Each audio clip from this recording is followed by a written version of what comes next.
board meeting. I'll make a motion. Is there a second? Second. All those in favor? Aye. Okay. The first order of business tonight is a continued public hearing for 475 Hancock Street. And I believe Mr. Stevens has a letter. Yes, Mr. Chairman, through you to the board, the department received the following communication from Charles Jenkins. He's the Community Engagement and Development Permitting Manager for Blue Sky Utility. Hello, Rob. This email is dated July 21st. Hello, Rob. I hope this note finds you well. Thank you for your call back the other day. Based on our conversation, we are inclined to rescind our application as opposed to asking for a continuance at the upcoming July meeting. As we discussed, we need to do more discovery with the landowner on the remediation required and get the response from the city before we redesign the project. Therefore, as not to waste everyone's time, we will withdraw without prejudice our application until these issues are resolved. We hope to move forward again in a month or so, depending on the progress with this process. As always, I appreciate your efforts. Best regards, Charles Jenkins, Community Engagement and Development Permitting Manager. This has to do with some citations by Inspectional Services to the primary use of the site at 475, which is currently a market. There was some stormwater and grease trap issues that needed to be cleaned up. So that is the request of the proponent. It would be a withdrawal without prejudice at this point, and the department would support that. Okay, take a motion for that. Motion to accept the withdrawal without prejudice. Is there a second? Second. All those in favor? Aye. Aye. Thank you. All right. The next order of business is a continued public hearing for 45 Station Street, Planning Board case number 2026-06. Councilor Foley. Good evening, Mr. Chair, members of the board. My name is Patrick Foley, business address 265 Willard Street. I'm the attorney for the project. We had our hearing back in June, and after that hearing, we were told that we should do a neighborhood meeting, which we did. It was attended by a few of the neighbors. It went very well. And Chi actually has a few minor changes with our civil that he's going to go over right now. Good evening. For the record, my name is Chi Man, registered civil engineers on the project. We have received peer reviews comments, and we have prepared a set of revised plans that was submitted to the department, and also respond letter to both the peer review and DPW review. All those reviews are pretty much housekeeping, clarifications, and adding details. So the site design didn't really change. It's just like adding details like sewer profile and such. So the contents of the project stay exactly the same as the original submittals. Basically, it's just, clarifying what type of curb, what type of fence, and stuff like that. We did, however, last week submit a comprehensive landscaping plan for the projects. And I think pretty much we have also received another follow-up comments from DPW, and we addressed that by email already. So it's really nothing new as far as like how the site layout or the building layout and such, and parking layout. So if there's any questions, I'm happy to answer. Any questions from the board?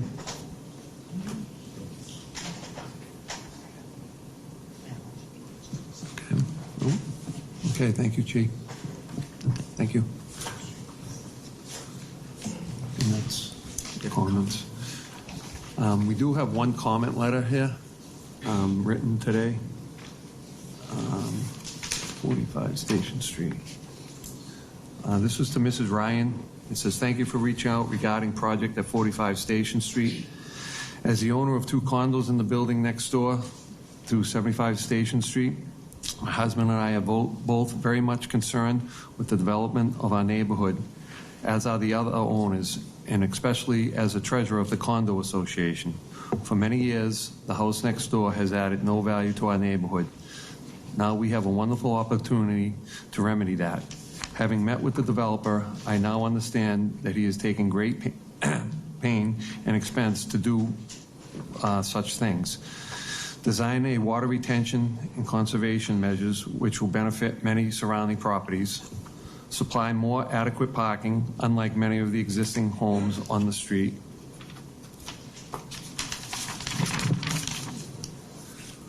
Plan for landscape and design that is both beautiful and low maintenance with seasonal interest year-round. Design boundary walls and fences that enhances everyone's enjoyment for their properties. For me personally, I especially like the little touches, the farmer's porch on the front building with landscaping between it and then the streets. This is a great example of what the city should encourage. It's thoughtful, well-designed, and will add great value to the neighborhood. Please vote yes. Thank you, Margaret Lombard, owner of 55 Station Street. That's the one correspondent. Now, this is a public hearing. Is there anyone that would wish to speak on 45 Station Street? In the back? Oh, sorry, Counselor. These are the reading glasses. I can't see way back there. Virginia Ryan, Ward 4 City Council. Good evening, Chair people. I just wanted to let you know that we did have a community meeting, and though it wasn't very well attended, the enthusiasm for the project is well thought of throughout the community.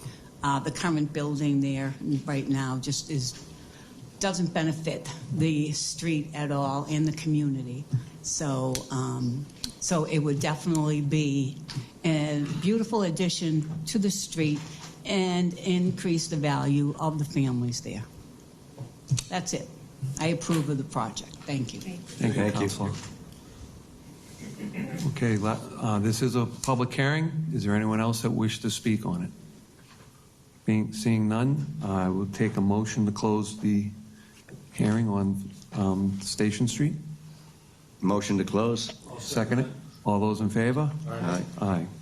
Does the department have a recommendation, Mr. Stevens? Yes. Through you to the board, after consideration of the site plan accompanying documents and the comments received from city staff, the peer review consultant, the department recommends the board approve site plan review under Section 17, Title 17, Section 9.5.1, site plan review and special permit under Section 5.1.17, parking waiver subject to the below special and general conditions. Special condition 1, the applicant shall obtain all applicable findings, variances, special permits if needed from the City of Quincy Zoning Board of Appeal. 2, the applicant shall submit a construction management plan to be filed and approved prior to the issuance of the building permit. This shall include the locations of stockpile and/or staging areas for construction equipment and materials. The applicant shall also address construction period traffic impacts by providing a detailed sequence of construction and addressing any space constraints and detailing how they'll be addressed as construction progresses. 3, the applicant shall reconstruct the sidewalk along the entire property frontage of Station Street with ADA, AAB compliant sidewalk as specified by the Department of Public Works. 4, prior to the issuance of an occupancy permit, the applicant shall submit and record at the Norfolk County Registry of Deeds an operation and maintenance plan for the project stormwater system that includes the management system owners, an estimated operation and maintenance budget, a schedule for all routine and non-routine maintenance tasks to be undertaken, snow management plan showing snow storage areas and locations of BMPs in each treatment train along with discharge points, winter salt and sand use restrictions, if any. Inspections shall be conducted by a qualified professional such as a civil engineer or environmental engineer. 5, the applicant shall conduct a pre-demolition asbestos survey of any existing structures to be demolished. If there's asbestos-containing materials present, they must be removed by a licensed contractor, and post-abatement inspection must be performed by a DLI-certified project monitor. Walkthrough inspection conducted by the health department is required prior to demolition. 6, the applicant shall consult with the Quincy Health Department on noise mitigation measures for construction-related noise-generating activities to comply with local and state regulations. 7, the applicant shall submit a written rodent control plan to the Quincy Health Department for review and approval prior to any site activity. Said plan must be designed for the duration of the project and include the name and contact information of a licensed pest control operator to be retained by the project proponent for the duration of the project. Scope of the proposed plan for the control of rodents, including number, location, and monitoring frequency of bait stations, as well as the anticipated length of service. 8, the applicant shall develop and submit a written dust control plan to the Quincy Health Department for review and approval prior to any site activity. Said dust control plan is to be implemented during any site activities to ensure compliance with state air quality regulations. 9, the applicant shall comply with the city's tree protection ordinance, Quincy Code Chapter 311. And that would conclude the department's recommendation. Thank you, Mr. Stevens. What are the wishes of the board? Motion to approve. Is there a second? Second. All those in favor? Aye. Thank you, guys. Thank you. Okay.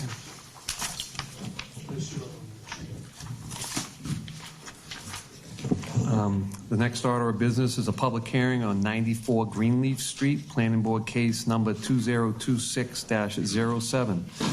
This public hearing shall be conducted to review the applicant of Boston Property Management, 500 Victory Road, Quincy, Mass. 02171 for site plan review on the Quincy zoning ordinance, Title 17, Section 9.5.1 site plan review, and 5.1.17 parking waiver. The applicant proposes the removal of an existing rooming house building and a garage and the construction of 6 new 3-story townhouse units in 2 buildings, along with garages and surface parking for a total of 12 parking spaces.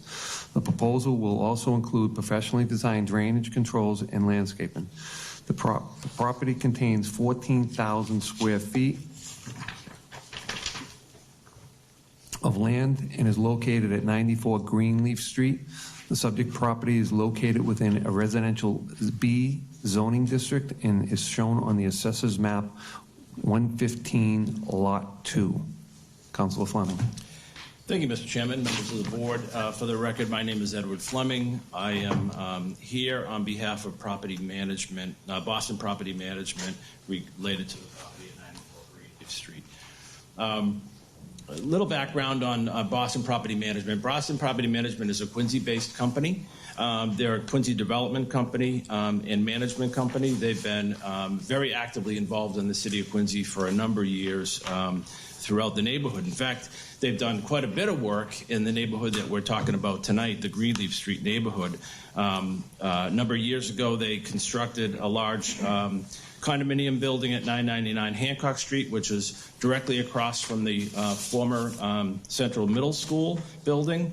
They then developed a building right behind that on Bridge Street, another condominium building, both of which were very well received by the city and provided for substantial housing for folks within the Quincy housing district. They also did a building on Marymount Road, which is very similar in nature, smaller in size. This property at 94 Greenleaf Street is a 14,000 square foot parcel of land, and as you indicated, Mr. Chairman, it's located within a Residence B zoning district. Right now on the site is a 20-room, 10-bedroom rooming house, which is really inconsistent with a lot of the housing in the area. The map that's on the board tonight kind of shows you the makeup of the Greenleaf Street neighborhood. And what we did is we highlighted a lot of the other multifamily housing units that are built there.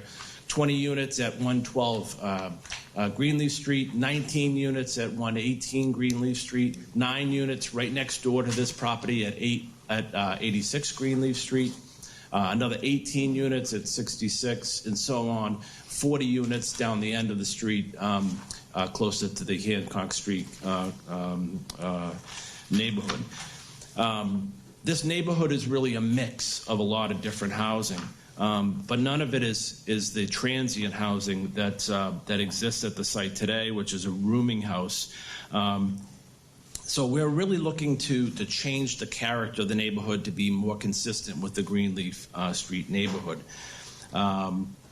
This, as I indicated, this abuts 2 different properties, one at 86 Greenleaf Street, which is a 9-unit condominium building, And then on the right side of the property, there are 2 lots that were created a number of years ago that created 2 4-unit buildings on a very similar size parcel as the parcel we're dealing with tonight, which is 14,000 square feet.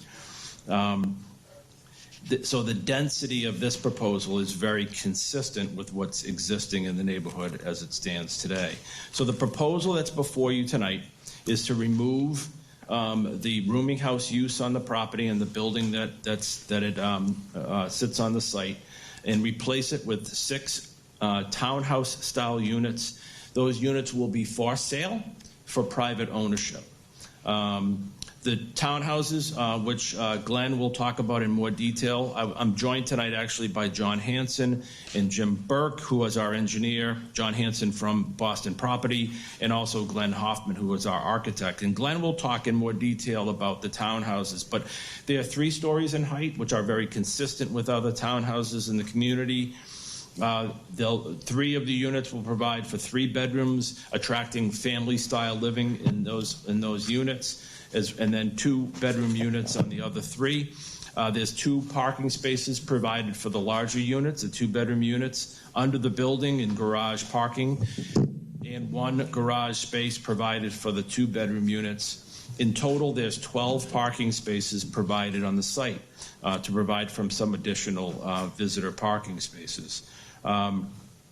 There's about 1,500 square feet of green space or open yard being provided on the site, both behind the structure and also along the 10-foot buffer area on the right-hand side of the building. We think that this is actually going to add some nice, attractive green space and certainly usable green space for the residents. What's being requested tonight of this body is site plan approval and also a special permit parking waiver. We had an opportunity to meet with the neighbors. With Councilor Jacobs hosted a neighborhood meeting.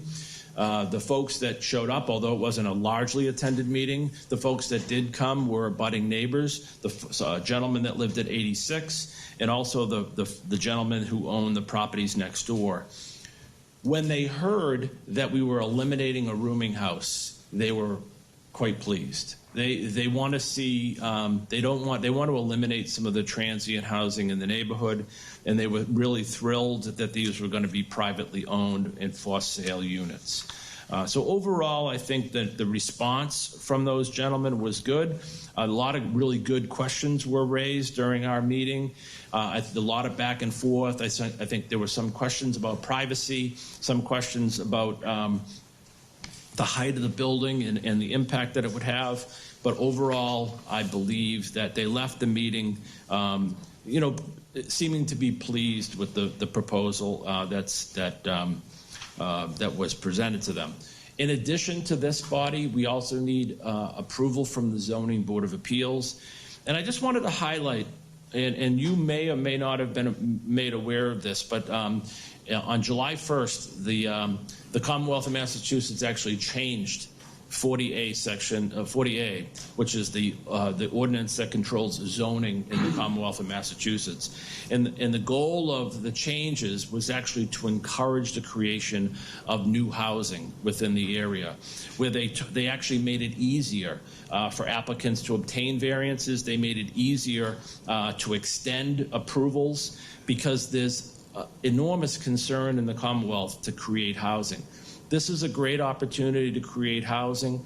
It's a great opportunity to create ownership housing, and it's a great opportunity to create housing within close proximity to the public transportation. As you know, the T it was within walking distance, and downtown Quincy is as well. So we think this is really a good fit for the community, and we'd ask that you consider this seriously.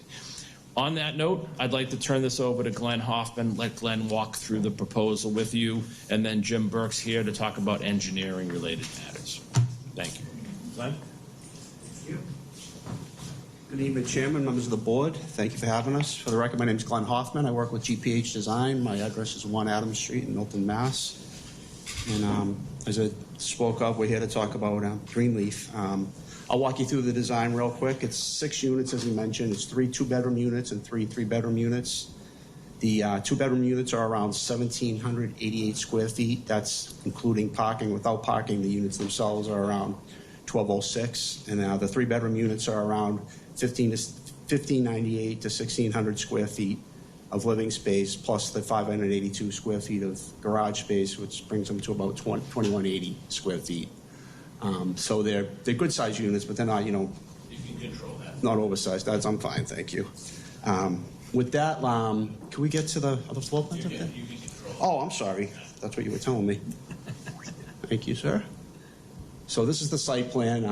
As you said, it's a one drive aisle, 10-foot buffer zone on the back. We're set back from the street, and I'll talk more about the street front in a minute. We tried to pay close attention to the fact that Quincy likes good street frontage, in particular with these townhome projects, so we tried to be respectful of that. This is the ground floor plan, as he said, two-car garage with the 3 bedrooms and one car with the 2. Very similar. Let's skip through all these. This is the first floor plan. The first floor plan is very open concept, open kitchen, island, open living area with gas fireplaces. We try to do a little separation between the stair and the bigger unit. Half bath on that level as well. And that's also similar. On the bedroom level, we've got a primary, in the 2 bedrooms, we have a primary bedroom with bath and a public bath with the other 1 bedroom. The 3-bedroom units, very similar. We've got the primary bedroom suite with ensuite bathroom and the 2 other bedrooms with a bath between. I'm going to skip real quick through the elevations just because I think the renderings tell the tale a little better. As Ed spoke of, we did meet with the neighborhood, and they did have some really good. It was a really good discussion. We went back and forth on a few things, and one of the big concerns was the street frontage. We want this building to look like it belongs, like it's part of the neighborhood vernacular. So we try to be respectful of that with our material choices. It's why we added the farmer's porch at the front. So the entry to that end unit is from the street, not from the side. I'll skip through some of these other. This is the back end of the property. Similar unit, but with the doors at the front.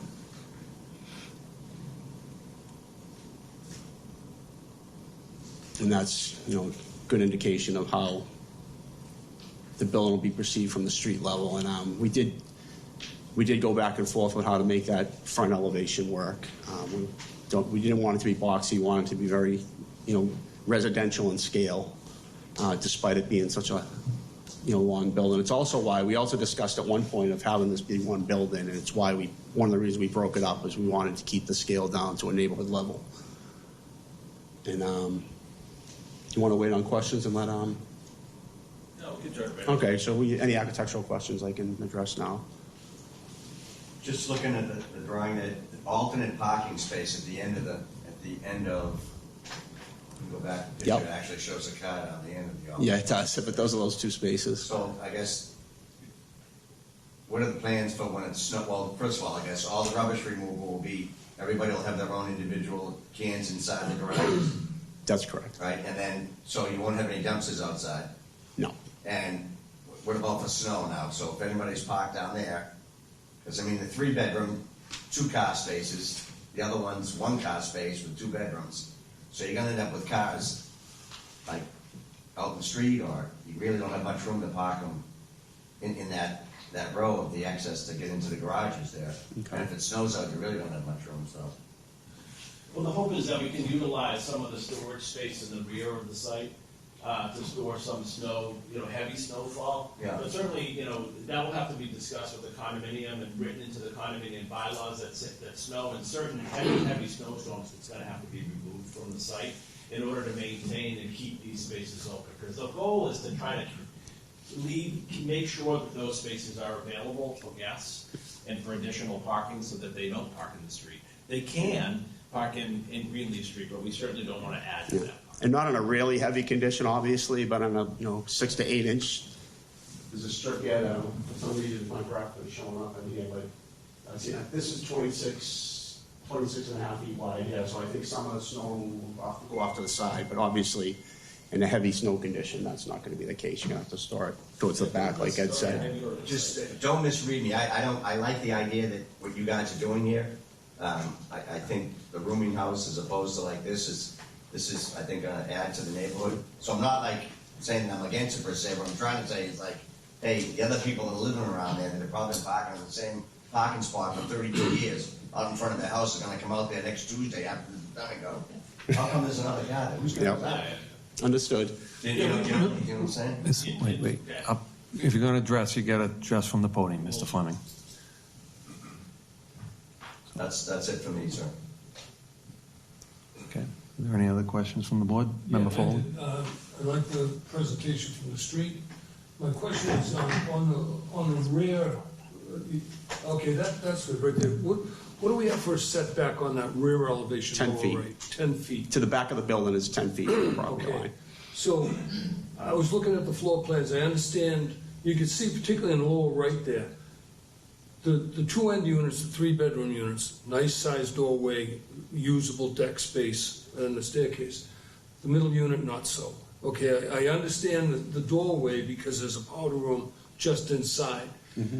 But that deck is going to be a little bit of their living space outdoors. And so 3 of the units get kind of gypped. It's kind of a great comment, because we do have the room to extend that deck. if we That's need what I to. was looking Yeah. at. I could see you don't have the room for the door. No, but we could But you definitely have the extend room the for the deck. decks. And, that's the little bit that will allow somebody to put a chair and a table Yep. out there. And other than that, I think it's great. That was the only thing that caught me. No, that's a great comment, and I see the That, owner shaking it would just make too, it, so. it's an amenity for whoever's gonna live there. Yep. And I thank you for listening. Thank Okay, you. I appreciate it. I'm good, Mr. Chairman. Are there any other questions from the board? Okay. I just have a couple, not comments, I just have a couple comments, actually. I think the building looks nice, but as, the parking, a little concerned with the parking because there are going to be people living in there and there could be more than 3 cars, 2 cars in a building, so parking's going to be an issue, possibly. But it is a good-looking building. And as I tell all the developers that come into the city of Quincy, if you're going to be using a building in the city of Quincy, please consider the use of Quincy residents, of the men and the women, because there's a lot of people in the city that can build projects like this. So please take that into consideration. And that's it for me. This is a public hearing. I think there's civil. Oh, I'm sorry. Thank you, members. Sorry.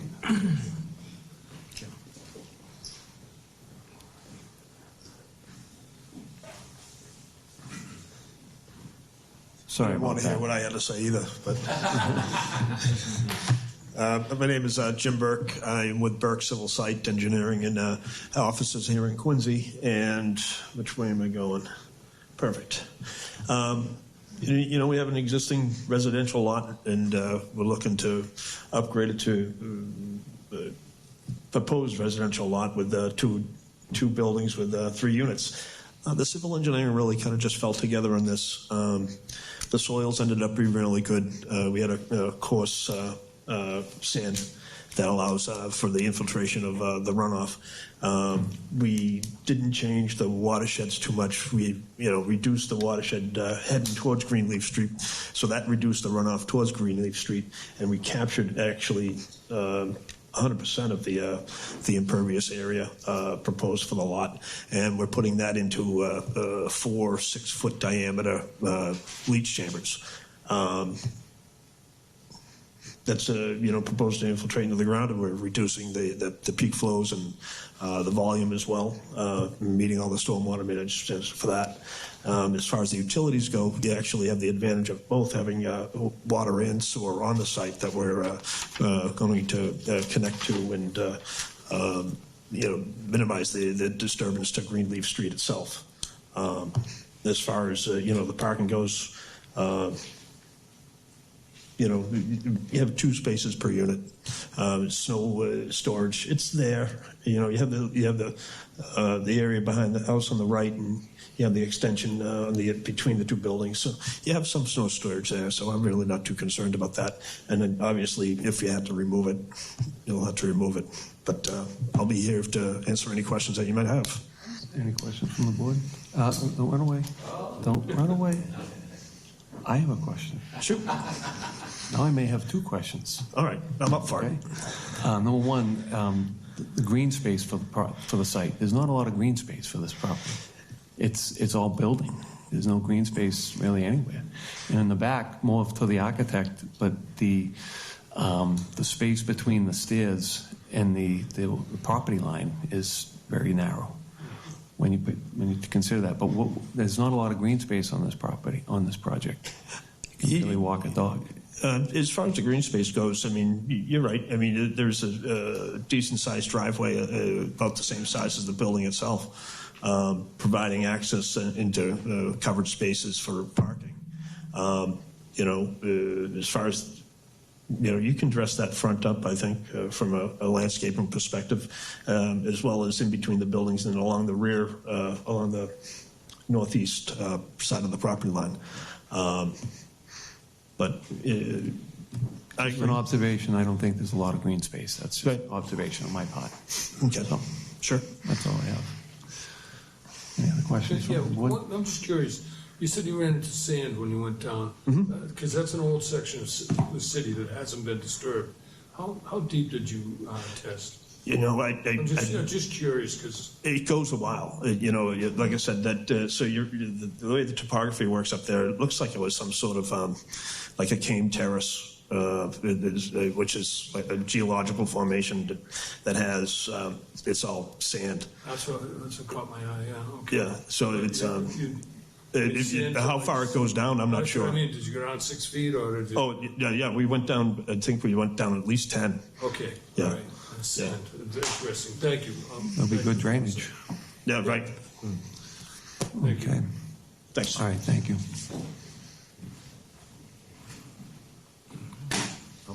Okay.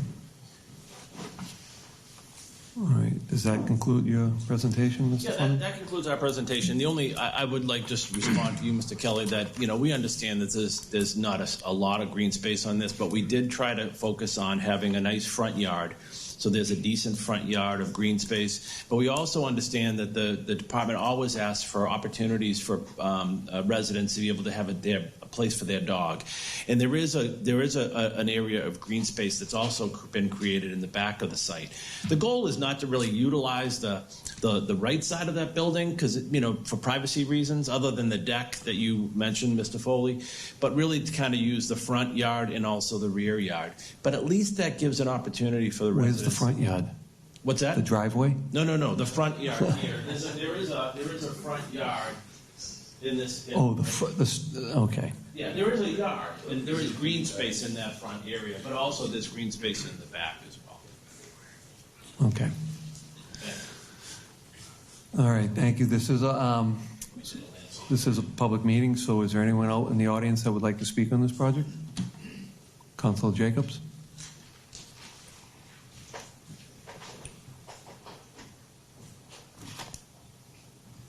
Hi, good evening. I'm Councilor David Jacobs. Those of you who haven't met me yet, I haven't spoken before this board just yet. So we met in a community meeting back on, I think it was March 18th, so it was a while ago, in this building downstairs. It was, pretty sparsely attended. I think we've had maybe, six or eight folks there. Mostly, direct abutters. I think that there was some consensus reached that, this project, did have some aesthetics, to it, and they were willing to make some changes to the front. But, they also addressed, some of the same concerns that you folks have addressed here tonight. One of the main concerns, though, that was brought up was the owner of the house at 96 Greenleaf Street, which is right in this area right here. Right here. It's like a split lot. So there's like a house in the front and there's a house in the back. So I don't know if it was on the map there. Yeah. But that house is pretty much on the property line in the back. I mean, it's maybe 4 feet from the property line. I don't remember. Yes. So we'll say 6 feet. We're talking about this new construction is the actual physical structure. I think you just said is 10 feet from the property line. That deck probably comes out at least 4 feet. I would imagine. It's at least 48 inches off the house. So, he said there's 10 feet. So now we're down to like 6 feet. Let's say there's 6 feet on the other side, so we're talking a difference of 12 feet, between houses, that's pretty tight. There was also a concern brought up, again, particularly about this house, and it just happens to be the proximity. This house is 150 years old. But the glare off the windows potentially, some of those new windows, reflect a lot of sunlight.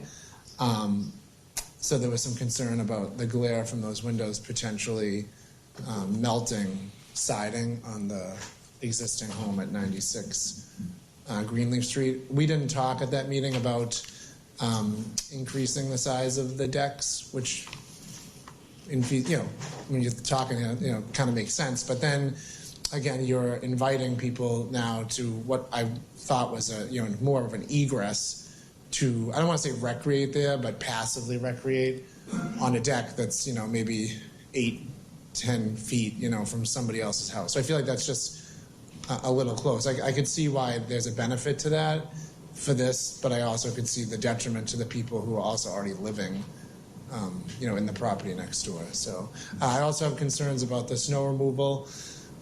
The same thing you mentioned, as someone who lives at the end of a dead-end street, I can safely say I have 50 feet of road frontage, and I couldn't park my car in front of my house this winter for about 2 months. So, because my street's, got 20 houses on it, so I've got 20 houses of snow in front of my house. So that can definitely, as someone who sees that happen all the time, and I have a 3-car driveway too, so luckily I have plenty of off-street parking, but that would not really, be the case yet for these folks. But, like I said, the meeting was well attended. I felt like the petitioner was very open and honest about what they were trying to do. I think in general, the tone of the meeting was, one of, we're willing to work together here. But again, I just have some concerns about the proximity of those back 2 units. Well, I guess it's 3, but that second building is rather close to that existing building on 96 Greenleaf. So that's all I had to say. Thank you so much. Thank you, Councilor. Yeah. Is there anyone out in the audience that wishes to speak on this project? Is there anyone else that would like to speak? Okay, being none. I do have one letter. The letter is written. It says, hello, I'm corresponding to the project. I live at 94 Greenleaf Street. We live in a single-family home across the street from the proposal. Although we are delighted that the sober home that has been part of this neighborhood for years will be replaced, we still have some concerns. 12 total parking space is unrealistic for 6 townhouses, with 3 of those 12 spaces proposed for visitor parking. This will cause increased spillage of parking along both sides of Greenleaf Street, which is already getting challenging to drive along. If you were to drive down Greenleaf Street, you would see other residents building that do not have parking areas, but people choose to park in the street. They will park in the street on Greenleaf and down the side of the street that are much narrower. We would rather see 2-car garages in each unit and keep at least 3 visitor spaces. We understand that space is limited as every piece of this lot is being carefully placed and variances are being applied. But we would like to see at least 2 less townhouses being built. Because of the parking issues, we do not support 6 townhouses. Thank you for listening. Herman and Janice Lumpkin. Okay. Mr. Chair, through you to the board, I would also point out that the department did receive, and Attorney Fleming, we did receive a call from an abutter, Lou Garante. He's at 116 Putnam Street. So he has the backyard that crosses over the back of this site. I think he might have had some mobility issues and couldn't make it tonight. We were expecting a comment letter. If one comes in, we'll forward it, but perhaps you could potentially reach out to him and make a connection there. And his name again was? Lou Garante, 116 Putnam Street. Okay. Sorry, Mr. Chairman. Thank you, Mr. Stevens. I think 1 month on a continuance. All right. Would be the department's recommendation. Would like to push this meeting out for 1 month. Is there a motion? I'll make a motion. I'll second it. All right, all those in favor? Sorry, that date would be September 9th. So we will see you on September 9th. Thank you very much. Have a good night. Great, thank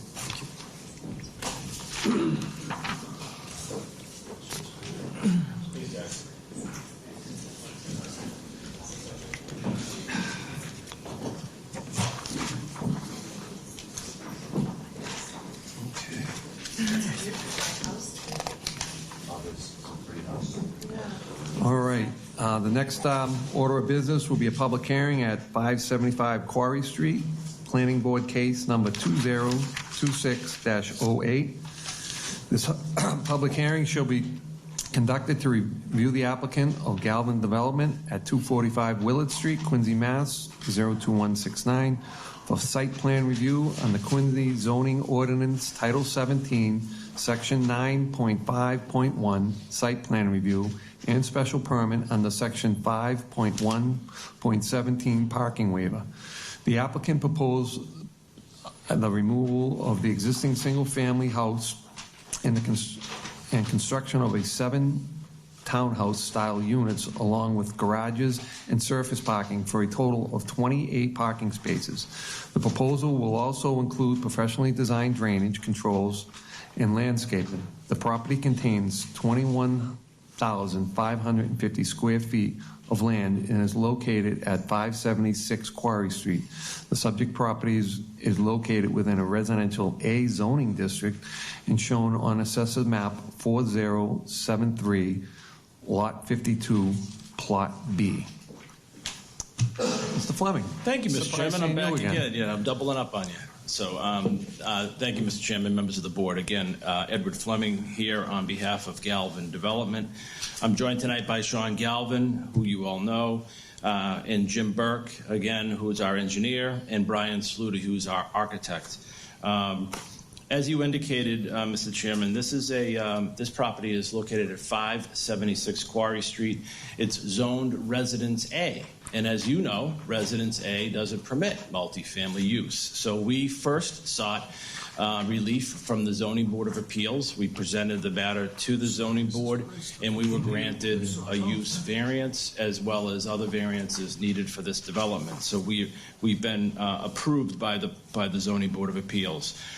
We did so a little bit differently than a lot of other proposals because of the use variance need, and therefore presented this matter to the zoning board.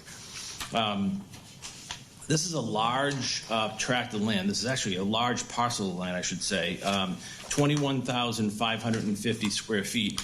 It doesn't really fit into a Residence A kind of box. A lot of the Residence A houses all in that particular area on County Road and even on Quarry Street, most of which are 5,000, 6,000, 7,000 square feet in size.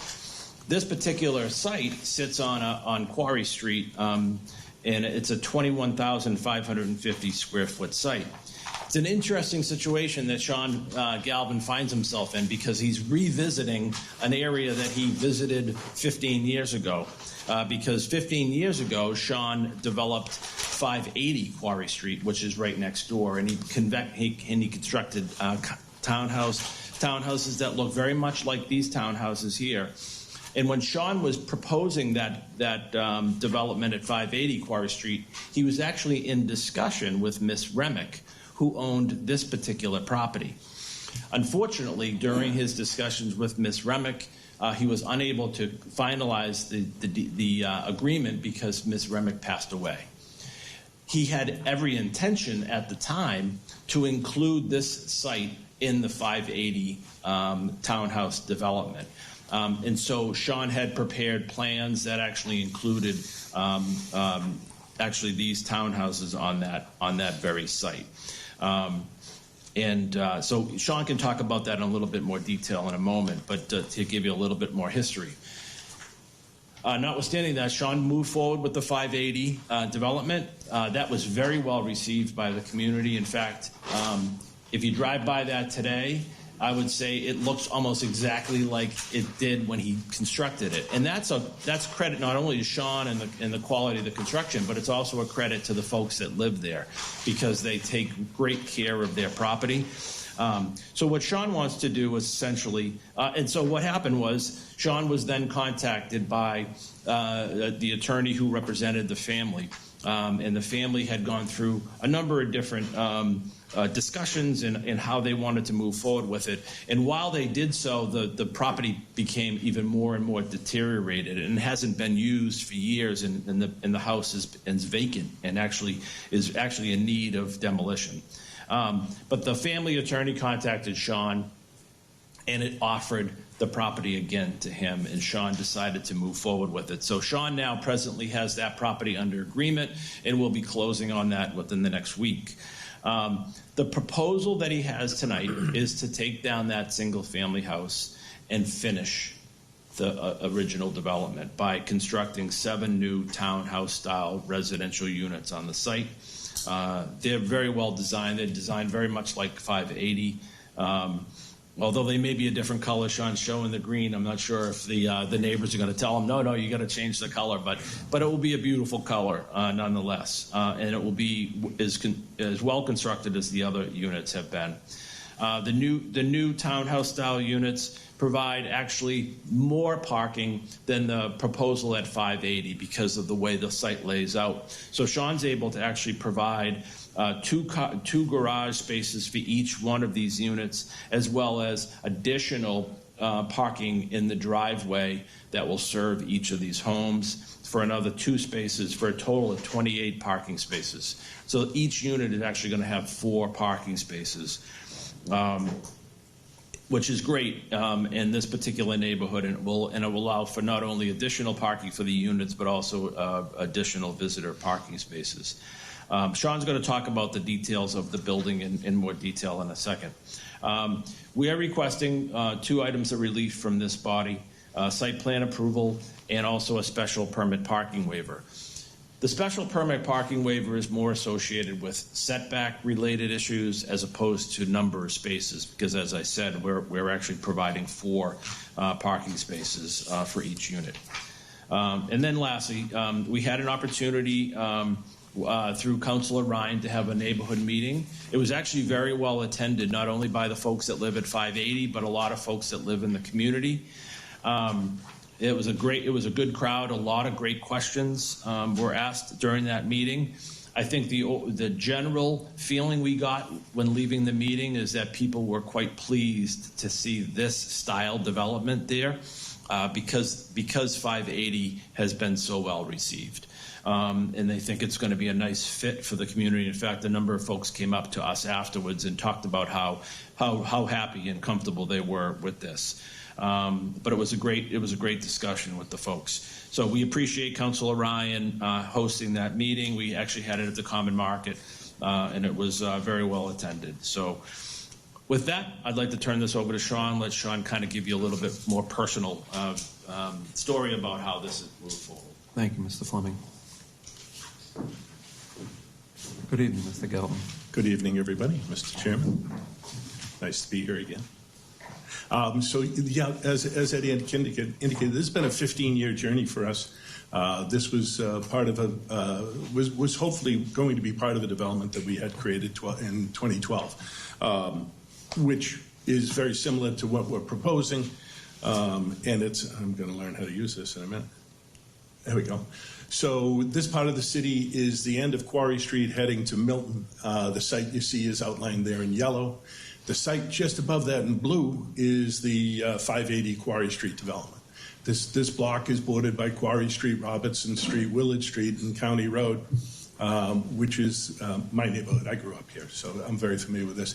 It's a mix of businesses and multifamily houses. The 580 project, we worked with the McDonald family that owns the Common Market, and that was their property. They were going to develop it, and they sold it to us, and we created the 18 units with the intention of doing 25 units, which would have included this parcel. But as Eddie mentioned, we were not able to close that part of the deal. That's the end. There we go. There we go. So this is the existing house that's on the site. It has been vacant for over a decade, and it is in tough shape. You can see the garage roof has collapsed in on itself, the chimney is falling down, and the building department, when we went in to see them, we were ready to issue several citations to have the property secured in some way. We went in and explained that we were interested in developing the site, and we told them that we would take care of these issues if we were granted the permits. So we did, as Eddie mentioned, we had a community meeting with the counselor. We had a bunch of neighbors, some I had met before, some I had actually sold units to over at 580, came and gave us a lot of comments. We had some good discussion, I think, and so we went forward with our proposal. We went to the Zoning Board of Appeals and we made our presentation there and received the necessary permits to present to move forward with the project as we presented it. What you see here is the existing conditions. Is this, the single-family home and the two-car garage, but you can see it's quite a large lot. It's a pretty level lot as well, and we're familiar with it. In that we did the project next door, so we kind of know the conditions that we're expecting. It's West Quincy. You're either going to get beautiful gravel or granite. There's no in between. So this is going to be a good gravel site. So our proposal here is for 2 buildings, 7 units, a 3 and a 4. We've tried to arrange them so that they would be like a traditional Quincy home. And if you've seen the 580 development, you can see the units that face Quarry Street actually have individual driveways. And that's our thought here, is that you would pull into your driveway and then you'd have your garage beyond your driveway. So that's why there's so many parking spaces. It's very unusual, even in my bigger projects, for us to be able to come up with this kind of parking ratio. But I certainly think it's very much like a single-family neighborhood, and that's what we tried to create next door, was a village feel, so that you'd be able to come home, pull into your driveway, and walk into your home. As I say, the topography on the site, it's basically flat. We're not doing much to change that. We are redirecting the flow so that it all goes into an underground system, which Mr. Burke has done a wonderful job designing. It's going to hold about 11,000 gallons and recharge it into the gravelly soil, which I know is there. This is what the original project was supposed to look like. It was supposed to give us an idea of those 18 units that had been built in 2012, and these are the 7 units that we're looking to construct now. We did a landscaping plan, so the comments that we got were about separation and landscaping, so we tried to spend some time on this. The site where it abuts the 580 site, there's a large amount of vegetation there. We're going to address that, remove the invasive stuff, and kind of dress up what's left between it. We're proposing, I think it was 3, 6, 9, 13 new trees on the site. Those would be cherry trees. Our trademark tree is the pear tree, which is next door, but we've been told those are also now considered invasive species, so we've switched to the Guazan cherry tree, which is nice, blooms about the same time. The neighbor in the back, we abut a neighbor who actually faces Willard Street, and they've been there a long time. They were at the meeting. They did have concern because they do have a garden at the edge of their property as well as a pool. So we tried to create a separation between us and them. We've added 2 trees and the green giant arborvitaes, which will grow about 1.5 feet a year. So we'll bring them in at 6 to 8 feet, and then they should pretty much block the view within a couple of years. We're also proposing a white vinyl fence that separate the 2 properties and the single-family homes that run along County Way, with some landscaping there as well. The rest of it is irrigated lawn. We are, of course, across from O'Rourke Field, so the dogs can be here and the dogs can go over there. Again, we're looking for that single-family home feel, village feel. This is actually 580, so you can see the similarity between the design, although we were asked, and we will accommodate, they asked that we not do them green. So we're considering a blue-gray, a steel gray, which would go with the charcoal-colored roof, which I think is on a material sheet here. Just an idea of the architectural details. These are all going to be, again, used into the new project. So there's the gray that we're looking at. And again, the vinyl fence. The other question that came, we've got 7 units, and technically, each person could bring out their own trash barrels, but that's with a recycle and a trash barrel, that's 14 barrels out on the curb on Quarry Street. So after some discussion, we did include a dumpster enclosure and a dumpster in on the property. That was not on our zoning presentation, but is on this presentation. It'll be the condominiums associations, it'll be up to them how they want to operate that. But the city is willing to pick it up once a week if they provide the dumpster. Just a couple of the views of the building. The back of the building, and again, the one on the left is the 3-unit building. And that, because of the Mansard design, we don't have the roof above the roof line. So the height of these buildings is pretty limited for townhouses. And the view from the neighbor on the Willard Street side is, again, only a 2-story building, 2.5 probably realistically. And the decks that you see on the 3-unit building have stairs to the ground because it's only about 6-7 steps. The stairs on the right, we've provided alternate egresses through the garage, so there will not be any stairs. They'd be about 13, 14 steps, and we thought would look a little unsightly. These are the elevations. Brian did a nice job translating the plans that we had before. These are all 2-bedroom, 2-bath units. The size of these will be somewhere around 1,550 square feet, plus or minus.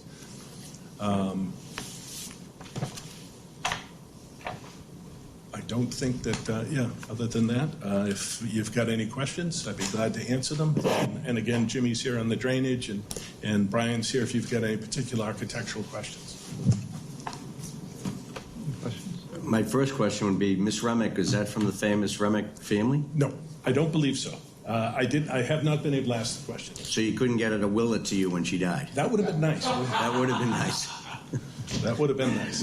No. My only comment is that I know that you guys do great projects, and thank you. I think it's nice. It's the neighbors if they like it, and I think it's beautiful.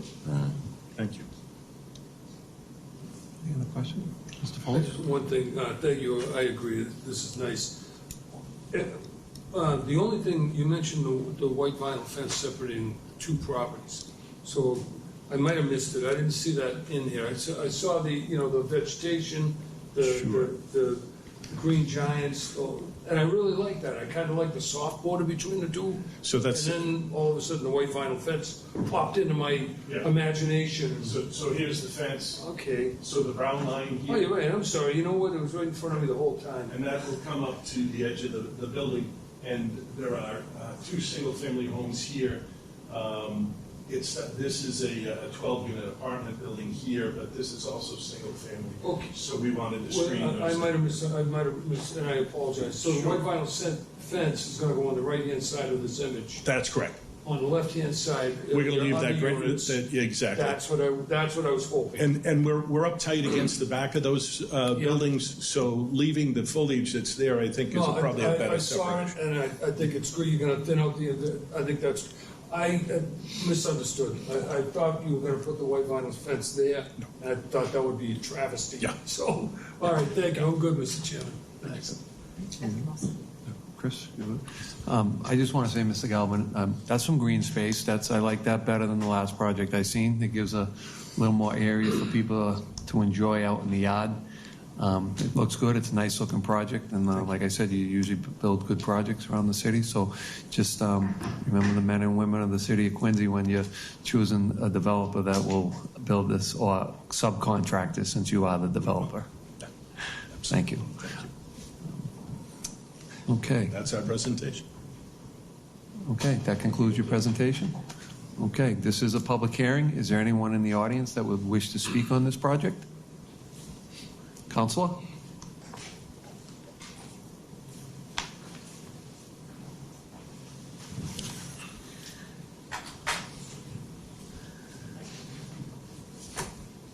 Virginia Ryan, Ward 4 Counselor. As Solicitor Fleming had stated, we had a community meeting last month, and it was very well attended. Everybody knows that the Galvin Development Company does great work. Their development is right next door at 580, and it would be very well received in the neighborhood. There was a letter that was submitted via email to the planning board, and I would hope that they would address the questions on, yes, that would be greatly appreciated. And if you could include me on the responses with regards to any resolutions, that would be greatly appreciated also. The neighbors that attended the meeting approve of this project very much so. Thank you. Thank you, Council. Thank you, Council. Is there anyone in the audience that wishes to speak on this project? Okay. We did get one correspondent letter. It says, hello, I am the owner of a 580 Quarry Street condo, and I have just received a notice of the public hearing regarding 576 Quarry Street, Planning Board Case 2026-8. Given the late notice of this meeting, I cannot attend in person. When the Galvin Group built the original 580 development, there was no additional parking. Each owner has 2 garage parking spots. However, there's no parking on the property outside of that. If you notice the public hearing letter, you mentioned that the applicant proposed the removal of a single-family home and construction of a 7 new unit townhouse-style unit along with garage and the surface parking for a total of 28 parking spaces. In review of the online plans, it stipulates only garage parking for the 7 units. Can you confirm if there will be additional surface parking? If so, would the original owners of 580 be able to use them for an overflow?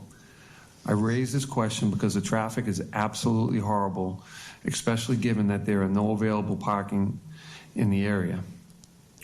What is the proposed solution, especially with the additional 7 units? Also, I would like to ask the city to consider installing speed bumps between 576 and O'Rourke Park. I am one of the units facing Quarry Street, and every day I witness drivers turn from Robinson Street onto Quarry Street, rev up their engines to speeds that is to an unhealthy rate. I'd like to propose that the city, Quincy, the police, monitor the situation and ticket drivers who do this, driving above the speed limits in this area. I would also like to know the timing of the construction and understand what is the plan for pest management and to reduce the noise throughout the process. We are already hearing noise daily from the development that is approved in front of Darcy's, and this will only magnify the situation for us. Most unit owners either work remotely and do not have the option of going into the office or are retired and are home all day. Lastly, is the city planning on mitigating the increase of traffic on Quarry Street, especially with the hundreds of renters living in the apartment building further up the street? Thank you for addressing these issues in tonight's meeting. I look forward to hearing back from you. Cheryl Wheeler, 580 Quarry Street, Unit 3, Quincy, Mass. 02169.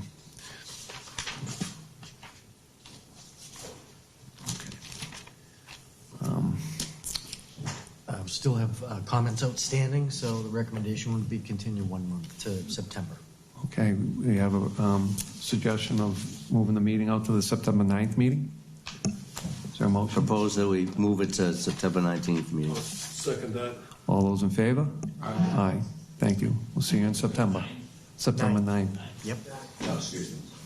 Thank you very much. You were welcome. Thanks, you guys. Just double check. September. Yeah, 9th. Because we skipped all of August. There you go.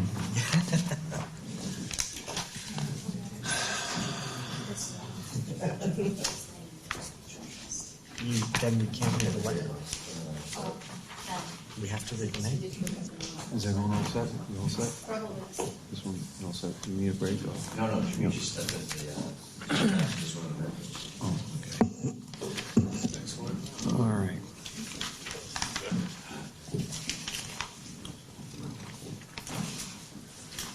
All right, the next order of business is planning board. Is a public hearing at 150 and 150 Newport Ave. Thank you.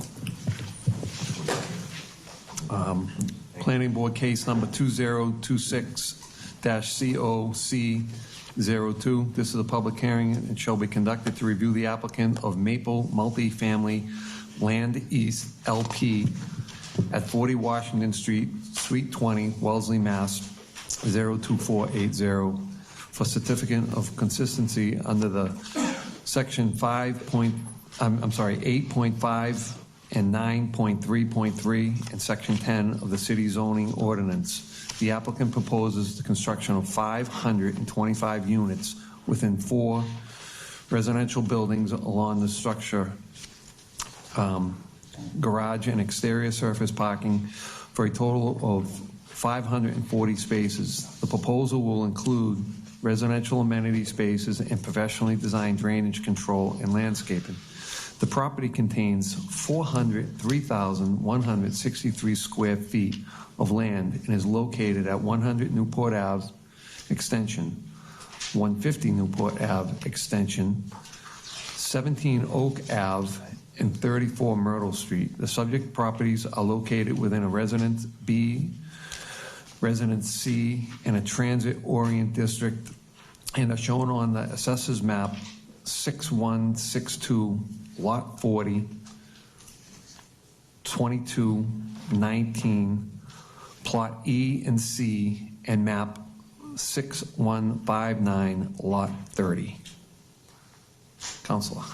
Thank you, Mr. Chairman. Good evening. For the record, Attorney David Mahoney, and I represent Trammell Crow, the applicant before you tonight.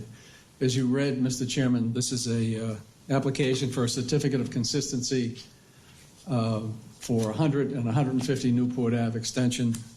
To orient you where the site is, heading into Boston on Newport Ave extension on the right-hand side by the North Quincy MBTA station, there were 2 buildings that were occupied by Granite Telecommunications. They vacated those buildings and moved across the street into State Street South. So you've got 2 empty office buildings now, and Trammell Crow is proposing the project that's here before you. Many years ago, this board recommended a overlay district which started on the other side where the Abbey is located and the Target and the other retail uses that are there. Recently, the city, with the recommendation of this board and the passage by the council, recommended the transit-oriented development map be expanded to include this site. So as a result of that, you see it in Crown Colony, you're seeing it here. Empty office buildings are being developed and taken down and turned into residential. This is a great location for residential. It's right at the North Quincy MBTA station. And I know, having represented DJ McKinnon and Bizzuto, that project leased up. It's one of the fastest Bizzuto's project has ever leased in the country, is the location of the Abbey. So this will mirror that. There'll be no retail on this, but strictly residential. But it mirrors that. It's the same thought process on the other side of the tracks. We had a neighborhood meeting on June 16th that was organized by Councilor Hubley, and about 30 people came. We had different workstations. It was a lot of questions. It's a big site. It's a new use for the site, so there were quite a few questions that the neighbors had. There were about 30 people or so. And Councilor Hubley, I've been in touch with him a couple of times. I thought he was going to be here tonight, but apparently sent communication, Mr. Stevens, that he wasn't going to make it tonight. But I think the best thing to do at this point, I'll turn it over to Kevin Saperko, who's the Director of Development for Trammell Crow Residential. Let him review the presentation with you, and then we have all the other professionals here to make their presentations. Kevin?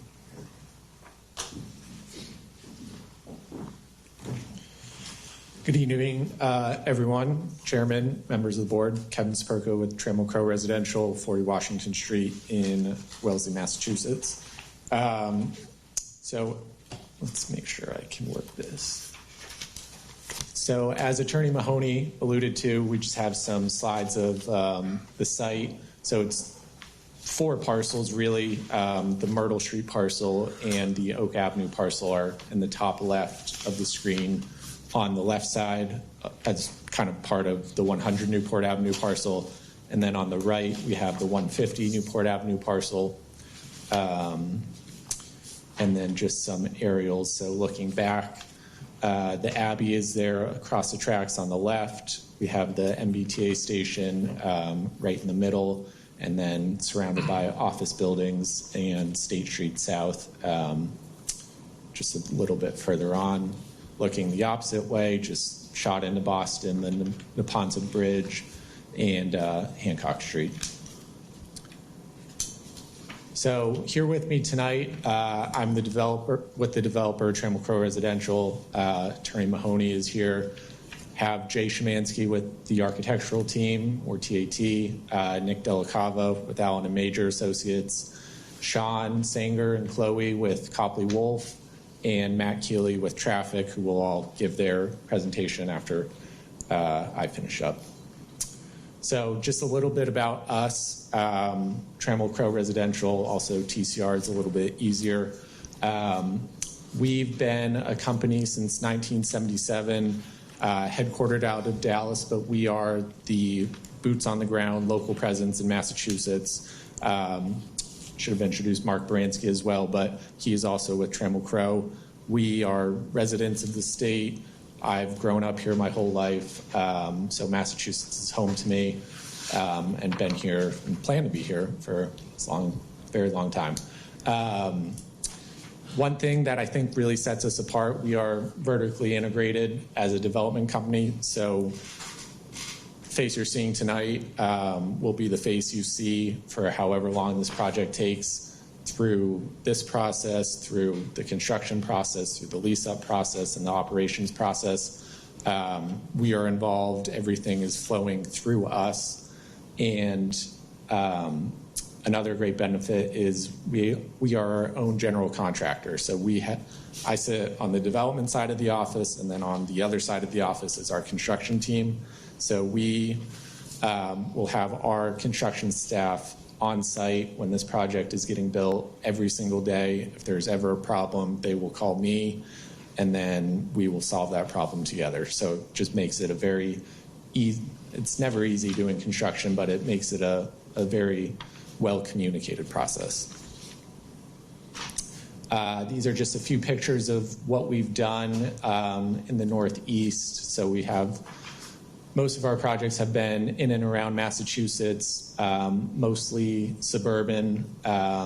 We have done one project just outside of White Plains in New York, but for the most part, our projects are here up in Massachusetts, and has been with the same development team that's here with me. So TAT has been our architect on a lot of these. Nick has been our civil engineer on a lot of these. Sean has been our landscape architect on a lot of these. So, this is a team we're really, really comfortable with.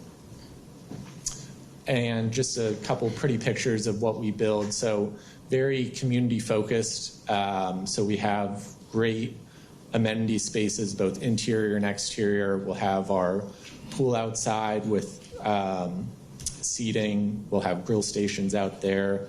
We'll have plenty of landscaping out there. Just make it a really nice, welcoming feel that we want our residents to enjoy. Inside, we'll have full-on clubhouses, so that'll consist of game rooms. It'll have a fitness center. It'll have co-working space for people to work at home.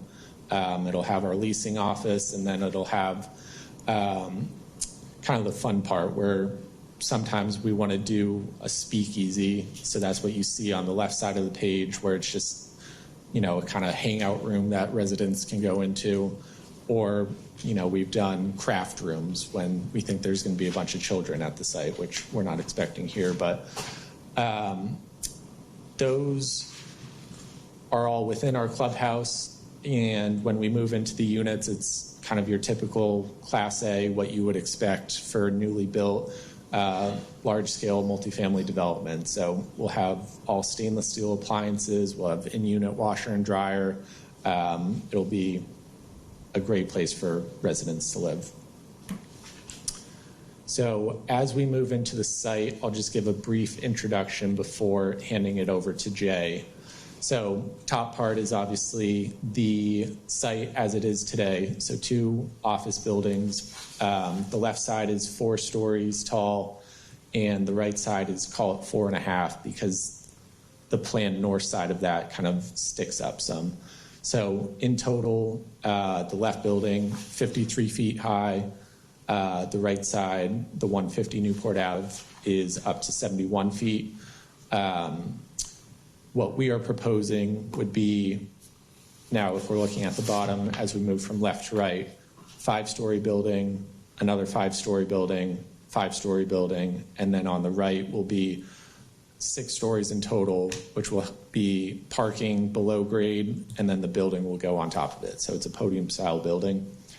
And one thing about this site that we really liked is it's a big site, so it's 9 acres, and that gives us plenty of room to play with and how to orient things. And so it kind of lends itself into 2 different sites where we can play around with the programming. So we're thinking right now that the left side will be more of a country feel, and then the right side will be more of a town feel. It's something that we've done in Harrison, New York, with Jay and his team as well, where residents will kind of gravitate towards one, whether it's a town or whether it's a country, and it just gives them optionality rather than just building 520 units of the same look and feel. And it gives them a lot of opportunity to play with, and they enjoy it. So impervious percentage today, 90%. As you can see, it's just buildings and parking lots with very minimal landscaping. What we're proposing will be 72% impervious, which comes out to about 1.7 acres of net new green space, and then plenty of landscaping to go around, which Sean will touch on in a bit later. There are just under 800 total parking spaces out there today, and we are proposing 540 split between the 2 sites. This is just kind of a straight-on shot of what it is today and one of the renderings we have. And now I will turn it over to Jay Szymanski with the architectural team.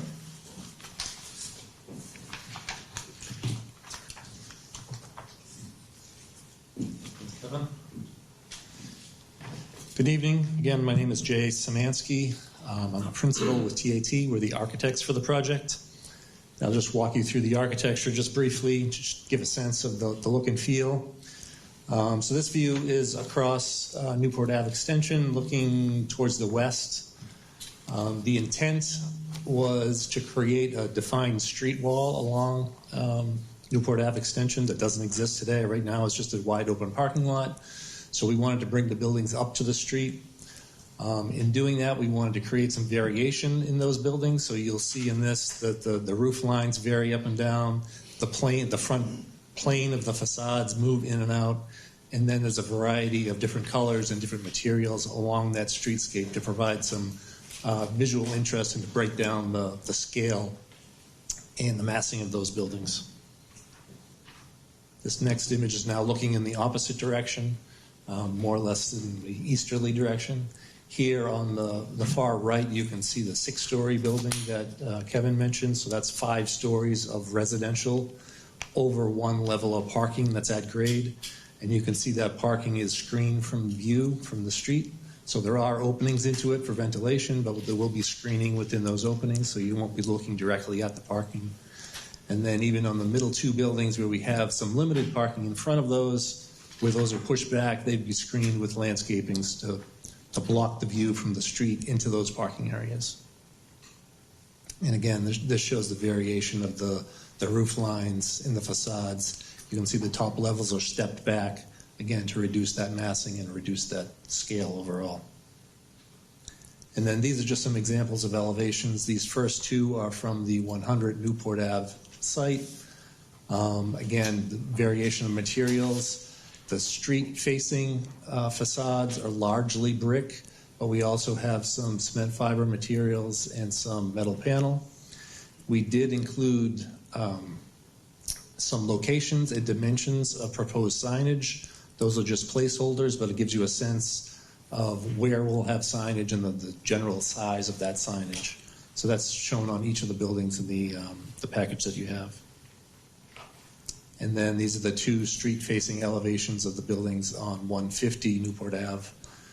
Again, slightly different materials, slightly different colors, but it all wants to feel as one development with a lot of variation within that. With that, I'll turn it over to Nick Delacava to go over the civil engineering.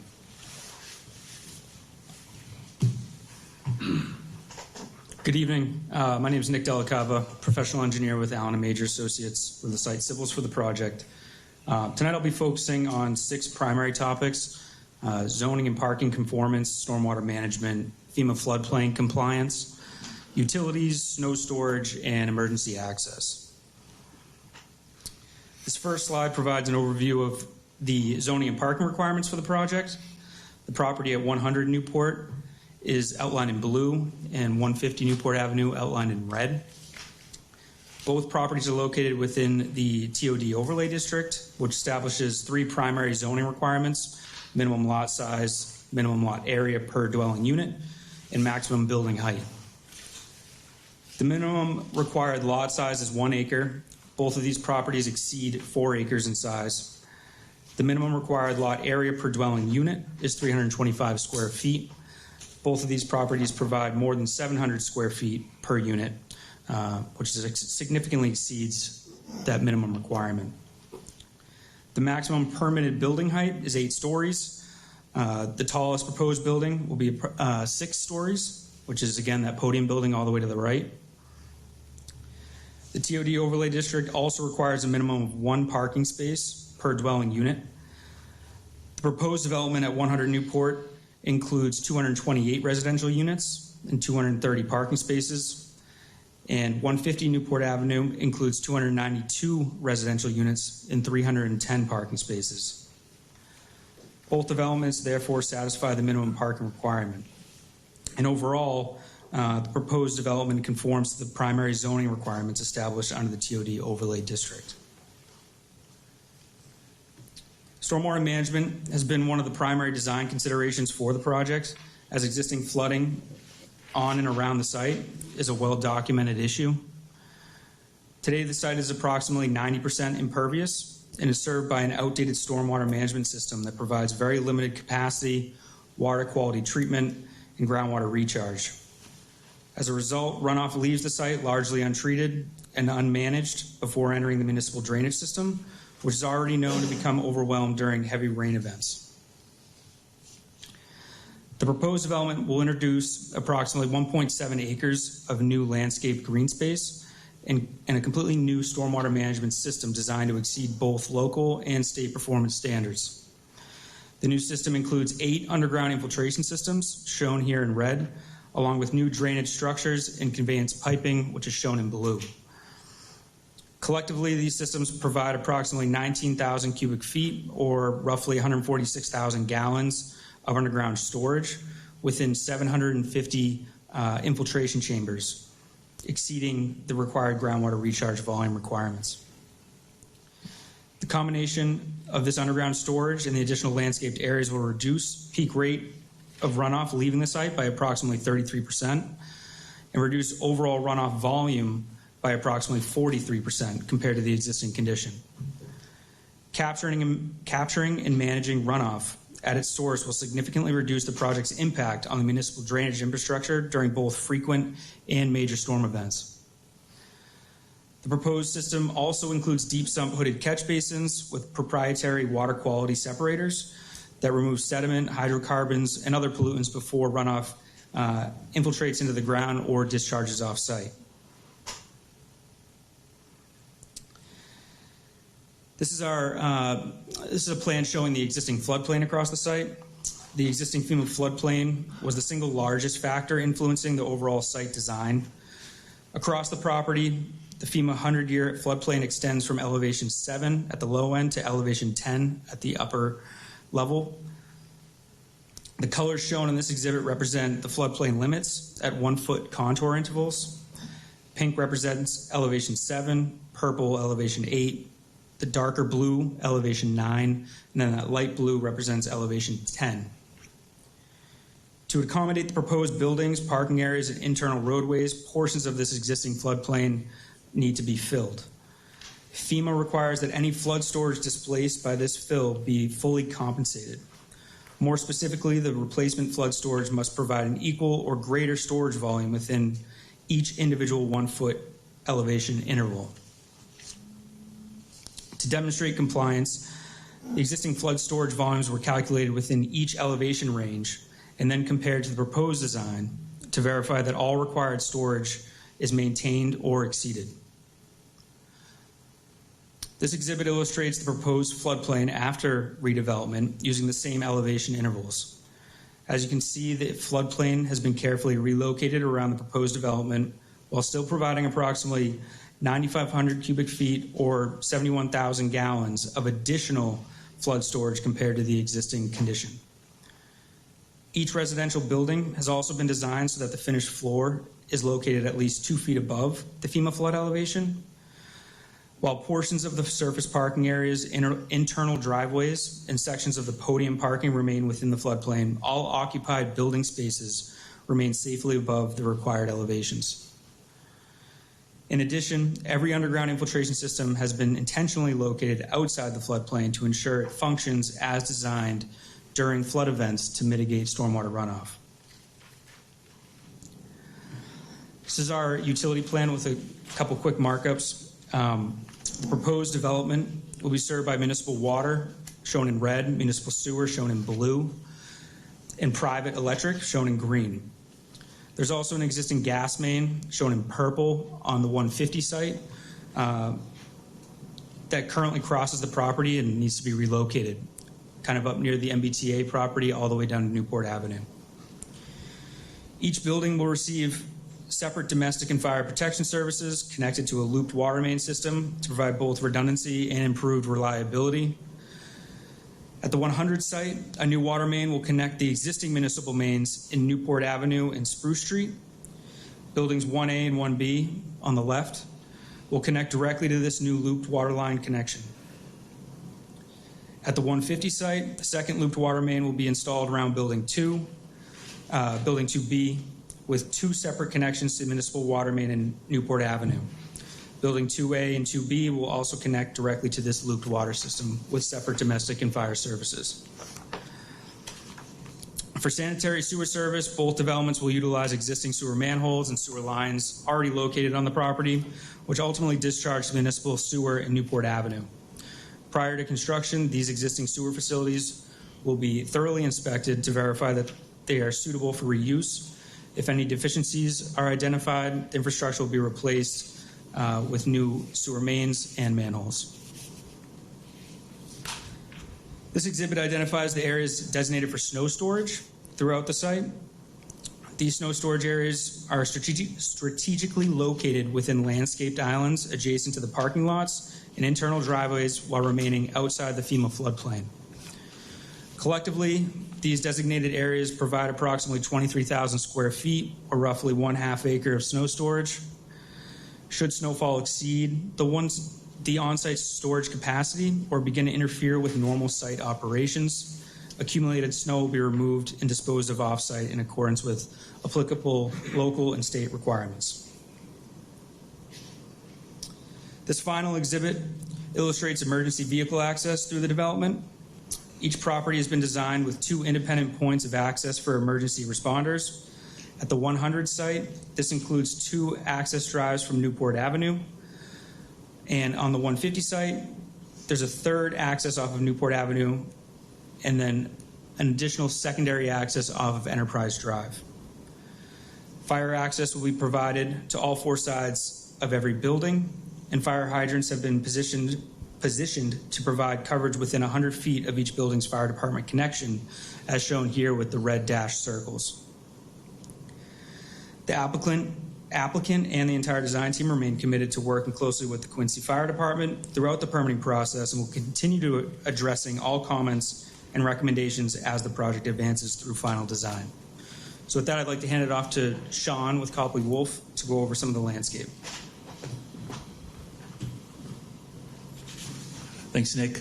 Sean Sanger with Copley Wolf Design Group. We are at 234 Congress in Boston, so I'm glad to be here and talk to you a little bit more about the site design here on the project. So just starting out, once again, you've seen the comparison here, just really of kind of where we are today and the proposed site plan and certainly the increased green space that's being proposed as a part of that design. And we'll zoom in a little bit. We'll talk a little bit more about specifics. Jay has talked through with the architecture, and I think I want to start kind of along Newport Ave extension. Really, he talked about the urban edge. We're really, making sure we're keeping that sidewalk a really, a positive and a great kind of street edge there, working with the existing tree canopy and really supplementing and reinforcing that as well. We're certainly going to be doing an analysis of those existing trees. Want to be able to keep as many of the healthy ones that we can. Obviously, we've got a lot of grading and kind of shaping there, so we'll be looking at all of that together. And then likewise with the kind of enhancing the green buffers that we have along the 100 Newport Ave side, particularly along that residential edge. We've got a lot of existing tree canopy and topography over there as well. Keeping that in place and then certainly reinforcing the green edges that we have along those, what I'll call a little bit more of a smaller scale residential units and homes over there. So once again, trying to be really sensitive to to our neighbors, the abutters, as a part of that, and then likewise the connectivity certainly with the red line. Obviously, our adjacency here is pretty amazing. The ability to have the transit access. So in addition to the sidewalk we've talked about along Newport Ave, we've got the connectors that will get you from those buildings directly out to Newport, kind of in a north-south in the plan. Then what we're also then doing is really connecting the dots across the back so people could come out of their homes, head to the north, and then we will have an interconnected sidewalk system that will get you all the way over to the red line T-stop. So once again, kind of looking at this from a street edge, as well as interconnectedness within, and then likewise getting over to the red line across the back as well. We've also got a lot of our amenities that are on the back side of the buildings as well, kind of right above. I don't know if this pointer will work. I guess I can do it this way while here. We've got a dog park up in this area and up in this area as well. We've got at-grade pool and amenities that Kevin kind of talked about here. And then in this particular location, that amenity area will be above the garage. So it's an elevated location on that particular building. We are trying to get in trees as much as possible. We're really kind of squeezing those in at the back of walks. Those are all kind of the bigger circles you're seeing there, proposed canopy trees. Realizing we're trying to get canopy coverage, shade over the parking lot. So we're trying to kind of pull that plant material in along those parking lot edges to get as much of that shade as we possibly can on site. And then kind of talking a little bit about the plant material. I won't go into great detail, but I will say that we're really working with native species, also trying to get seasonal interest, seasonal color. Whether we're talking some of the service berries, the red buds, more of our canopy scale trees, or ornamental scale trees along the bottom row. We will be certainly introducing evergreen as well, where appropriate for screening and buffering. And then kind of that top row really is indicative of a mix of canopy trees that will be along the parking lot edges. We see those going in probably in the neighborhood of 3.5 inch calipers. So for not to get into landscape architecture speak, but that's going to be a tree that's probably in the neighborhood of 25 feet tall at day one. So we're not doing little whips. So these will be sizable trees to have an impact. And we'll get those planted in contiguous long green spaces so that those root zones are interconnected and allow for those trees to actually kind of grow and perform as opposed to kind of merely surviving and kind of staying in that stunted growth. We have kind of an initial planting palette. Once again, we've talked about the trees, the evergreens, as well as the ornamentals.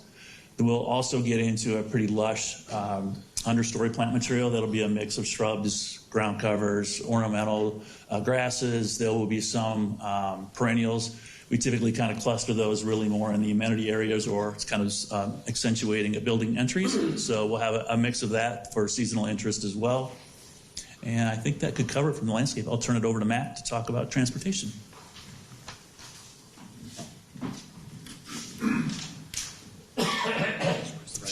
Yeah. Thank you, Sean. Again, my name is Matt Keeley, traffic engineer with VHB. We're at 260 Arsenal Place in Watertown.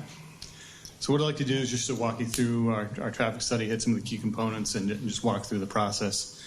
So the first step in our process is an existing conditions evaluation.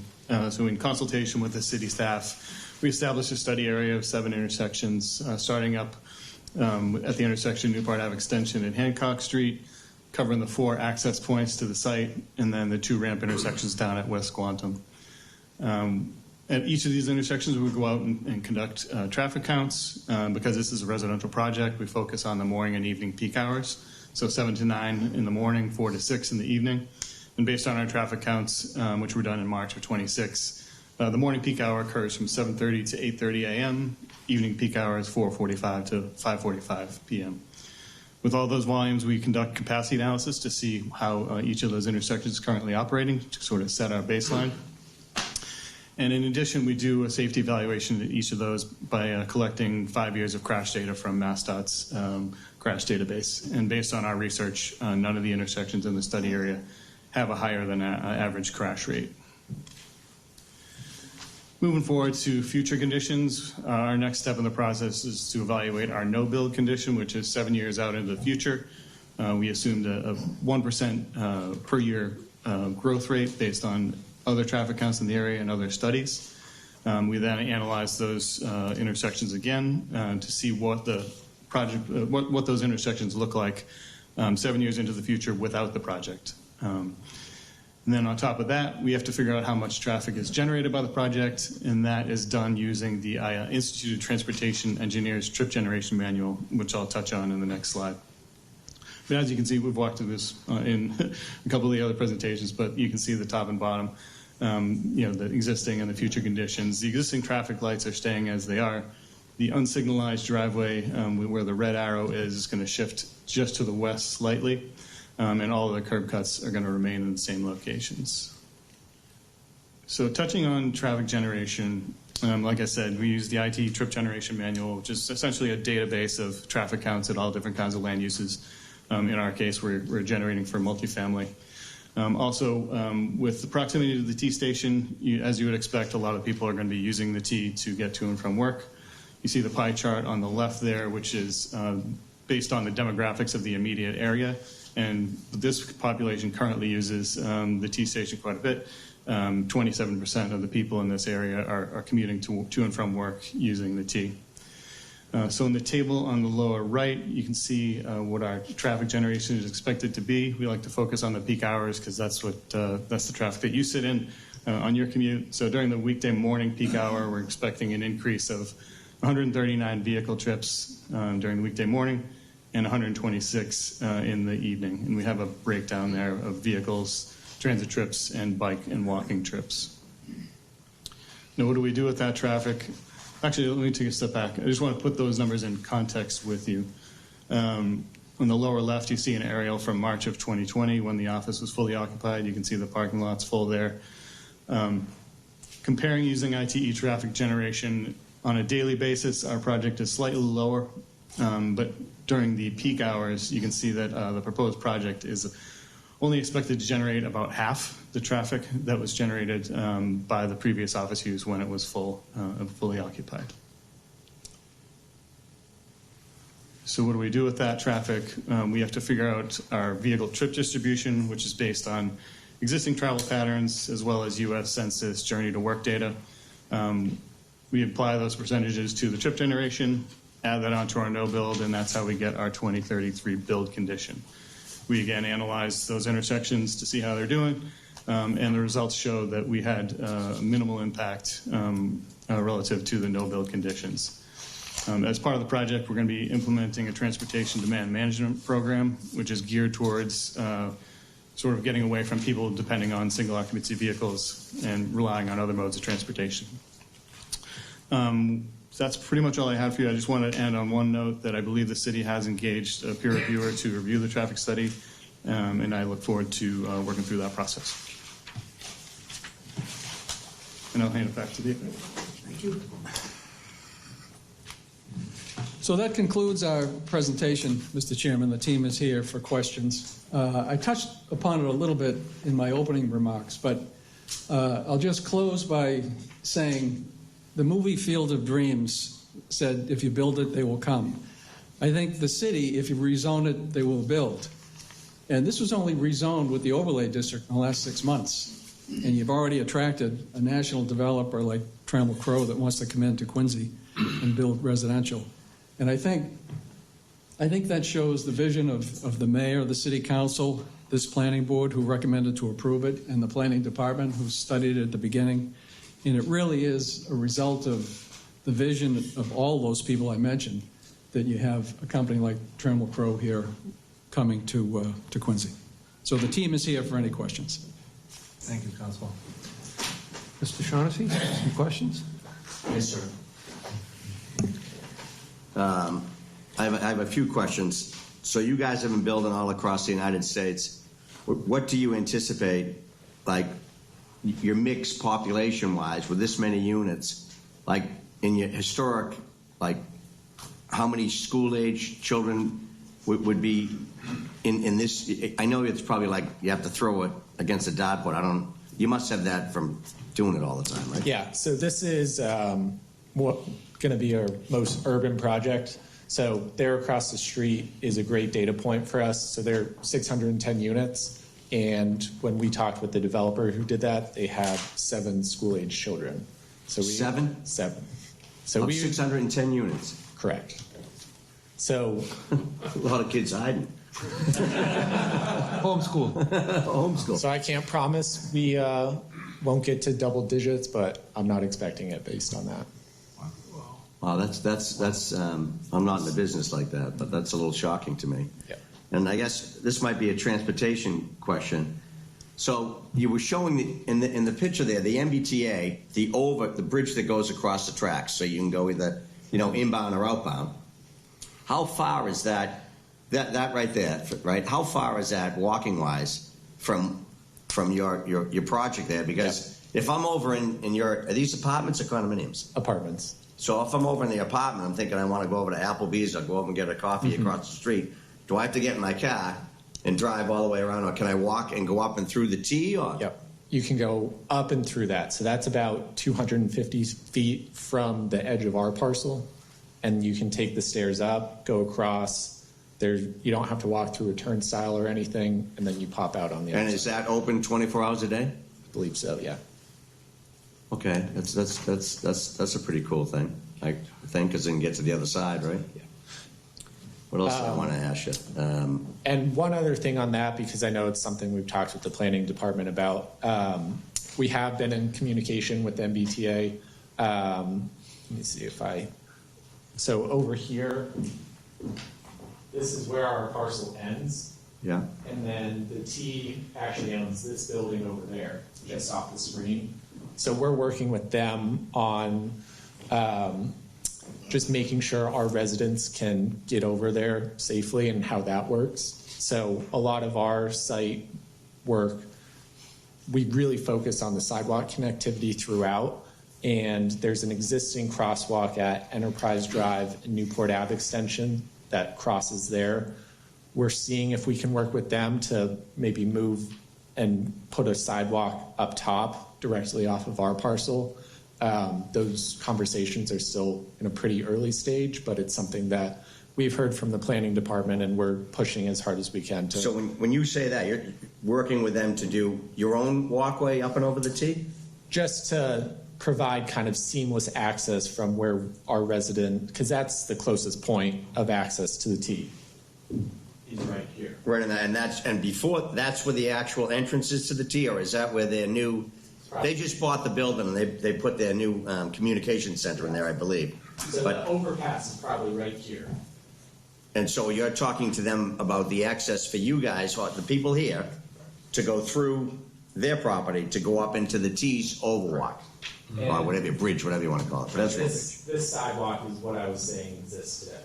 Okay. It's just at the bottom. We'd like to see hopefully something just up here that can spill out directly. Yeah, I think that's a good idea. And then next question I had is, so you're going to have a podium style building on the right with parking underneath. So that's going to be built on piles. You can steel podium, but are you going to drive piles there? We're assuming we are, yeah. And the other buildings, they're going to be foot spreadings, or are you going to put piles down as well? We're assuming piles as well. Yeah, because well, I don't know if you know the history of that road, but it's like they used to have ski jumps there. Yep. Right. Yeah. Yep. We've done our geotech testing, and we've assumed that piles will be underneath. I'm curious, why aren't you putting podium style on all your buildings, and then so you'd have parking, and then for sure, I don't know what the actual floodplain height is there, but I mean, if you're on the podium style, you're automatically up 10 feet, right? Or so 8, 10 feet for every building, so that, yeah, I mean, the cars might get flooded, but the residents wouldn't get flooded. So why wouldn't you put them all up on podiums? It really is just a cost thing. So those podium buildings are very expensive to build, and we have crafted our site around, there's plenty of constraints out here between existing easements, the floodplain, and, you know, to do 4 podium style buildings, we just wouldn't be able to afford it. Get an investor who wants to invest in that building, or get a lender who wants to put a loan on it. So we're juggling all these things to get this site plan, and this is what we think is the balance between all those factors. Money. Yeah. Yeah, money.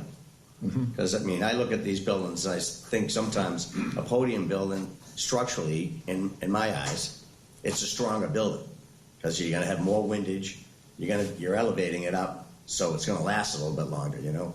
You get a building that's 20, 30 years old, they start falling apart when they're all wood construction. So it's like, how do you make it so that she's going to last? That's our building, just the 3 ones to the left. That's why we have a great construction team. There you go. And a great design team. So they make sure those buildings last for a very long time. And, you know, when we aren't the owners anymore and it transitions off, we need to sell a grade A building to them that's going to hold up for their life cycle. So we need to deliver the highest quality that we can. And 2 more questions. Is it your intent to do all 4 buildings at the same time? That's our intent, yeah. It is. And storage capacity on the main line going right down the street there. Somebody's done calculations on the storage capacity with the amount of people that are going to be there, or do you have to dig up the whole street again like they already did? That's something we'll work with the peer reviewer and with the engineering department on. We've met with the engineering department multiple times, so they're well aware of this project that's coming in, and we'll continue to work with them as well. Thank you very much. Sure. Appreciate it. That's it? Mr. Brother Foley? Go ahead. Oh, sorry. I have a few questions. It's a big project. It's in a floodplain. Are there any state approvals required for this that we're aware of? State approval, so we are talking with MassDOT as well. It's a Section 54A approval or consent, because there came up on title that there was a rail spur that was formerly owned by the railroad that hasn't been used in a while, and it was actually there before the building on the right on 150 Newport Ave was built. So Newport Ave, that 150 parcel, built their building after that. So that is one, and then the MBTA is really the other. And that's a zone of influence license for that building on 150 Newport Ave, just its proximity to the train tracks.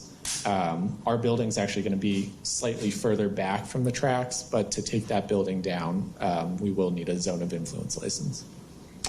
And did you use any models for future sea level rise other than the FEMA maps? Did you use any of the Massachusetts recommended models? I might have to turn it over to Nick, who may be able to answer that better. The answer is we didn't, but we've been working with the engineering department. Could you address, anyone from the team, whenever you're addressed, please come up to the podium. Sure. So right now the design is entirely based off of the FEMA models, but we are aware that the city has their own models from the engineering department, and we've been working with them to take a closer look at those. Great, thank you. And just one other quick question about when there's a significant storm, will there still be access at Newport Ave Extension for emergency vehicles to, evacuate or get to people in the neighborhood? Yes. Yeah. The conditions that are out there today will be improved. We're not going to solve the flooding issues and problems that are out in Newport Avenue Extension, but we're certainly not going to make them worse. And we're going to reduce the amount of volume of water coming off our site by about 43%. Okay. Those are my only questions. Thank you. Chris? Yeah, if I may, thank you. So you broke the 4 buildings into 2 parcels, and it's apparently separated by an access road to that MBTA substation, David? So National Grid. Oh, it's National Grid. They own that land. Okay. In between the parcels. So I know it looks on the top. Number 30, page 30 is a better image of that. If you go back, there you go. So that easement road comes right off Newport. Now, right now, I think it's kind of undefined, like kind of running through the parking the parking lot. Is that right? So as I'm looking at it, like I see access closer to the grid substation. So you could drive a car across that. Is that correct? So they don't really use it for access right now. There's not even a curb cut out there. It's just their land. I knew it was just, yeah. So what we're showing on this rendering assumes that we can't touch any of their land. We're in communication with them on hopefully trying to put some landscaping down and prettying it up, because we don't just want asphalt right there. The best I could do is say it was somewhat undefined right now, but Yeah. you're right. So I'm looking at this, just wondering, making sure I can walk across that. We're closer to Newport Ave here, where you do show it a curb cut. But okay, so that's still in your plans. That's just going to remain kind of fluid. There's no barrier between your 2 parcels. That's what I'm looking at here.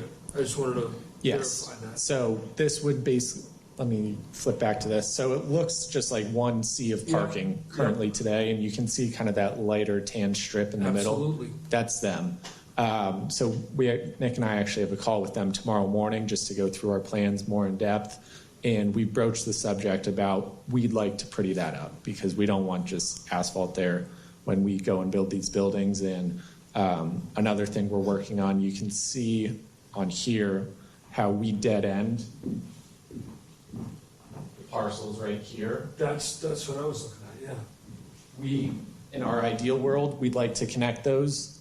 And I think in reality, once we're built, the grades are gonna match where people can go across, but we just don't have a right. So that's something that we're trying to work on with them to let us pass over. I think that'll work out fine. I was just looking at that dotted line, and so that's great. That answers my question. Thank you very much. Okay, that's it. I'm good, thank you. All right, I'm gonna need a glass of water for this. First of all, thank you for coming into the city of Quincy. It's great when we get new developers to come in here. There's a lot of open space, and I really appreciate it being in the construction industry. I'm all for development. It's a good-looking project, but I do have some questions. Since we talked about the MBTA and the area of influence, we've had projects come in front of this board before. We've approved, and then the MBTA, we still have a building up near Archie's up the street here that's still sitting. They didn't get approved. So typically, we like to have the MBTA area of influence approved prior to you coming here, so you're not wasting the board's time. So that's something that can take up to years to get. So number one, but I know you're talking with them. Maybe you can give us an update at the next board, the next time you come in front of the board, where you are with the area of influence, because that can take a long time to get. Yeah, so and we've had this. Hold on, we've had and we've approved projects that got shut down by the MBTA. Other projects have come that didn't go in front of the MBTA, and then they didn't get approved. But so that's one thing. Just please give us an update on the MBTA area of influence. Just on the MBTA, since we're on the MBTA, have they talked about that area where the bridge, is there going to be some type of I know you've talked to them and you're talking about access into the MBTA from your property to the MBTA. Did they assure you that that's going to be open round the clock to go across to get to the other side? Or are people going to have to go all the way up and around the street? I would want to check with them on whether it's 24/7. I've admittedly only done it at, 3 p.m. maybe. Right. I haven't tried it at 2 a.m. So Okay. let me get back to you on that Yep, as well. I appreciate that. And lastly, on the MBTA, are they talking about maybe having a drop-off area at the stairs that come down there? Are you going to be able, people going to be able to drop off at that stairs from different locations? Or I know that's the MBTA, but have they indicated anything like that, like ride share or anything like that? Because there's nowhere to get dropped off on that side. They didn't mention it to us, but the way it works today is, let me try and get to a good area.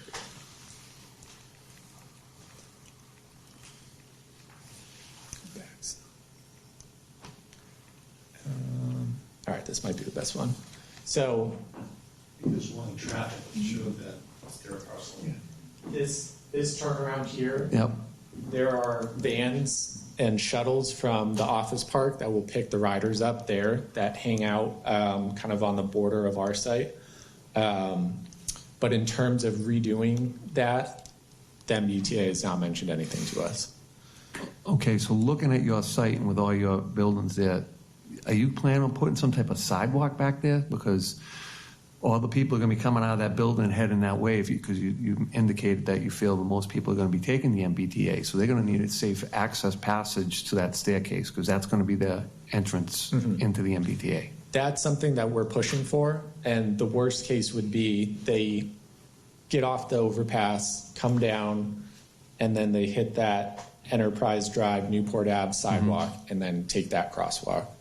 We just want to hopefully save them, that 200-foot walk and be able to access our site directly and just have a straight shot sort of along the tracks. But that's something that we're pushing for, but I don't know if we'll eventually. I understand that those last two questions were more MBTA orientated, but the first one was definitely, the area of influence, please, that Yes. one. So that being said, with the MBTA, now we'll get into the building of the project. So one other thing, I forget if I had mentioned it earlier. We were actually in their office yesterday talking about, we have another project down in Braintree, which is a little You're doing the more- project where the registry was? Yes. Is that you? Okay. Yep. So that's us as well. And there's actually, we're crossing the tracks in one instance there, so it's a little more involved with them. And this one, since we're just demolishing a building on our site, and then our next building will be further away, I'd like to think is a lot less involved with the MBTA, but it's something that is at the top of our mind, and we'll be sure to keep you updated. Okay. And we have applied for the zone of influence license, and we're really getting the ball rolling now. So you did apply for it? Yes. All right, thank you. All right.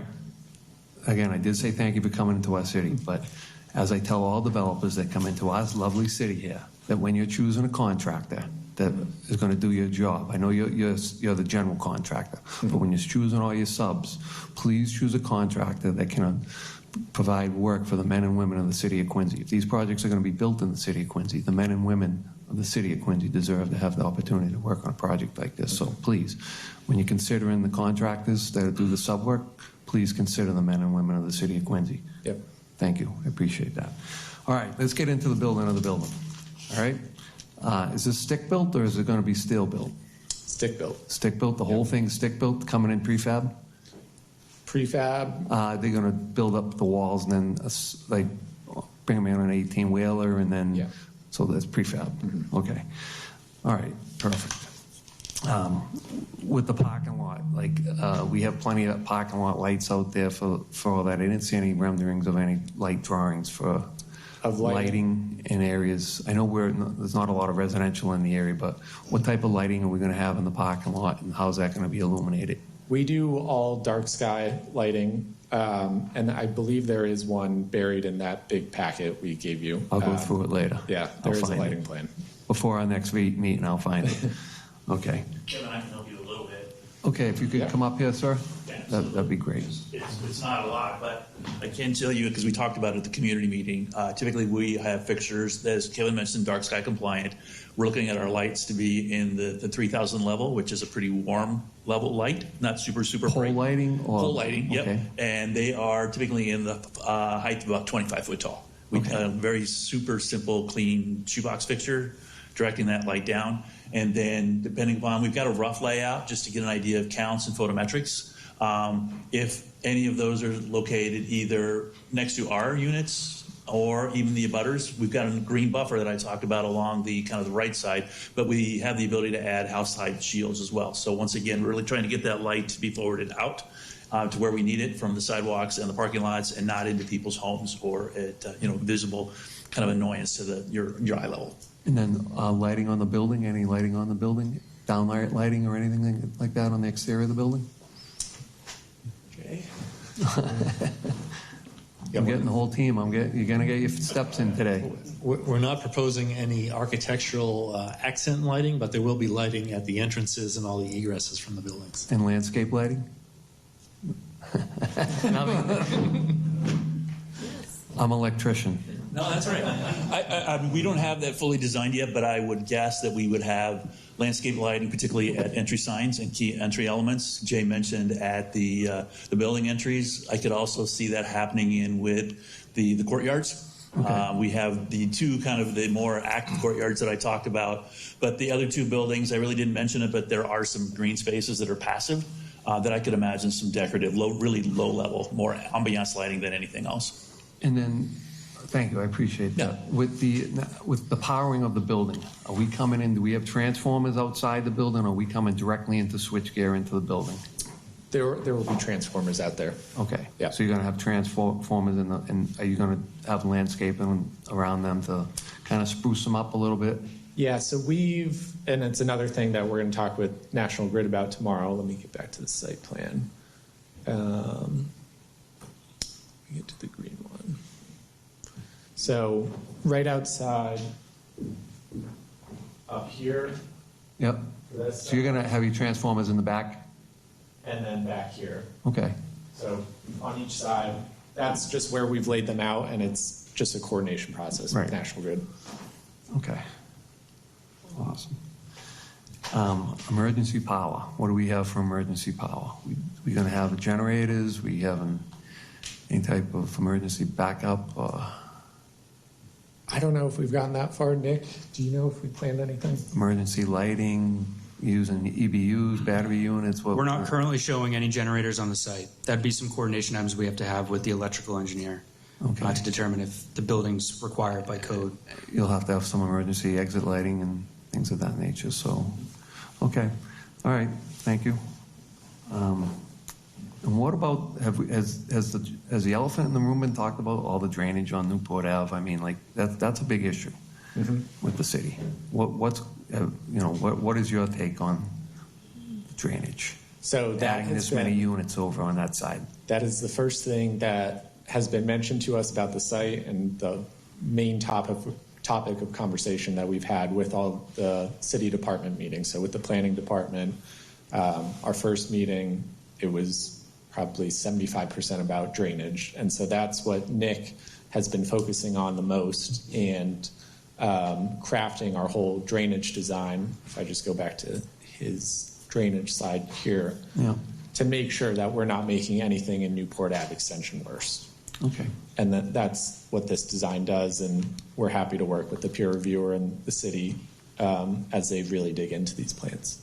Last couple more questions. EV charging stations. What do we have? Do you have any plans for the EV charging stations? Yes, I believe that it's 20% EV day one plus future EV required.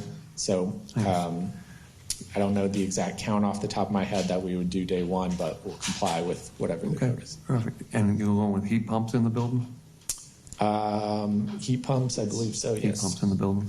And it looked like on that one of those renderings, all the condensers are going to be, are you putting all the condensers up in the center on the roof? Up top, Kind of hide them? Yep. So you won't be able to see them? Okay. Yeah, as close to the center as we can to minimize both visibility and hopefully noise. Okay. I think that'll do it for right now. Okay. But Okay. This is a public hearing. We'll take comments from the public. Is there anyone that wishing to speak on the matter of this? Or this, hey, you, sir, in the back?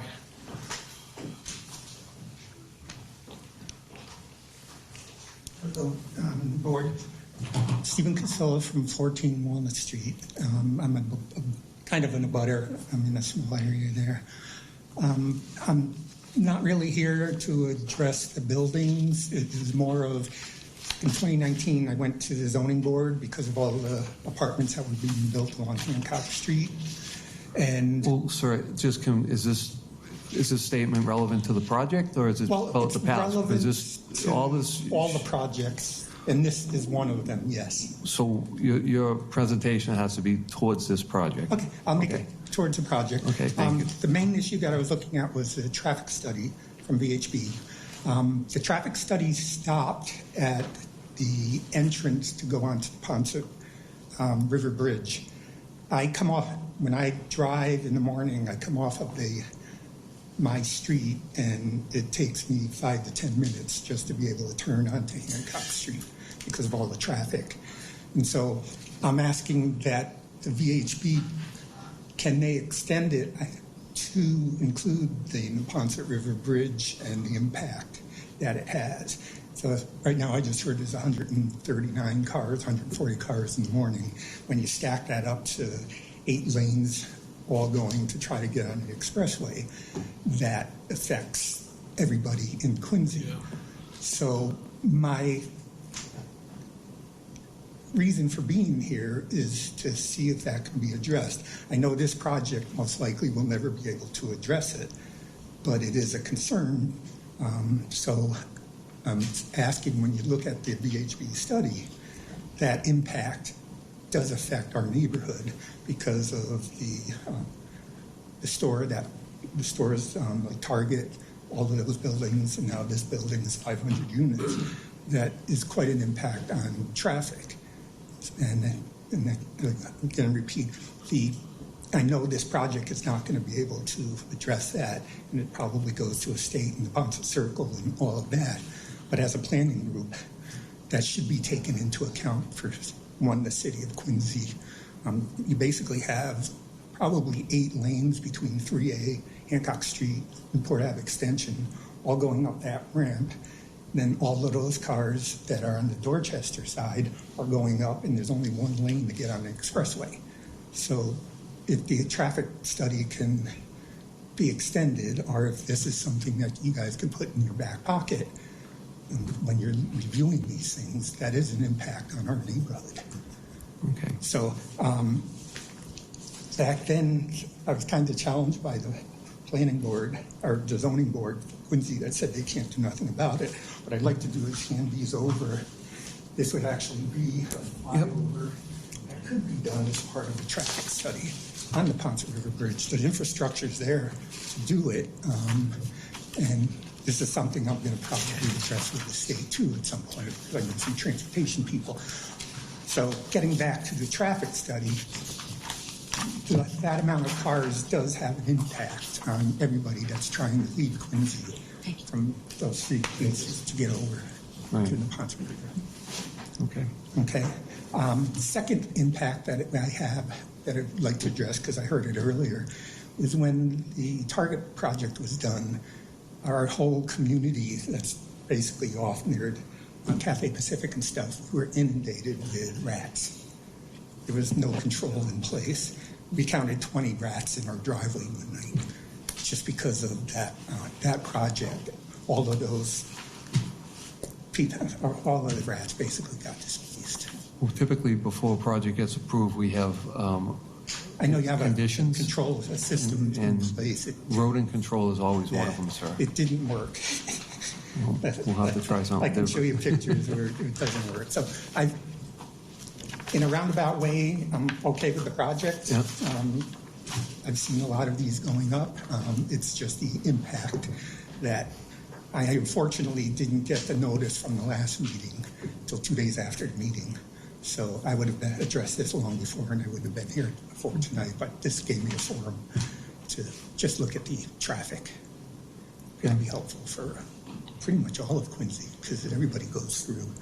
It has to go into Boston, has to go over that bridge.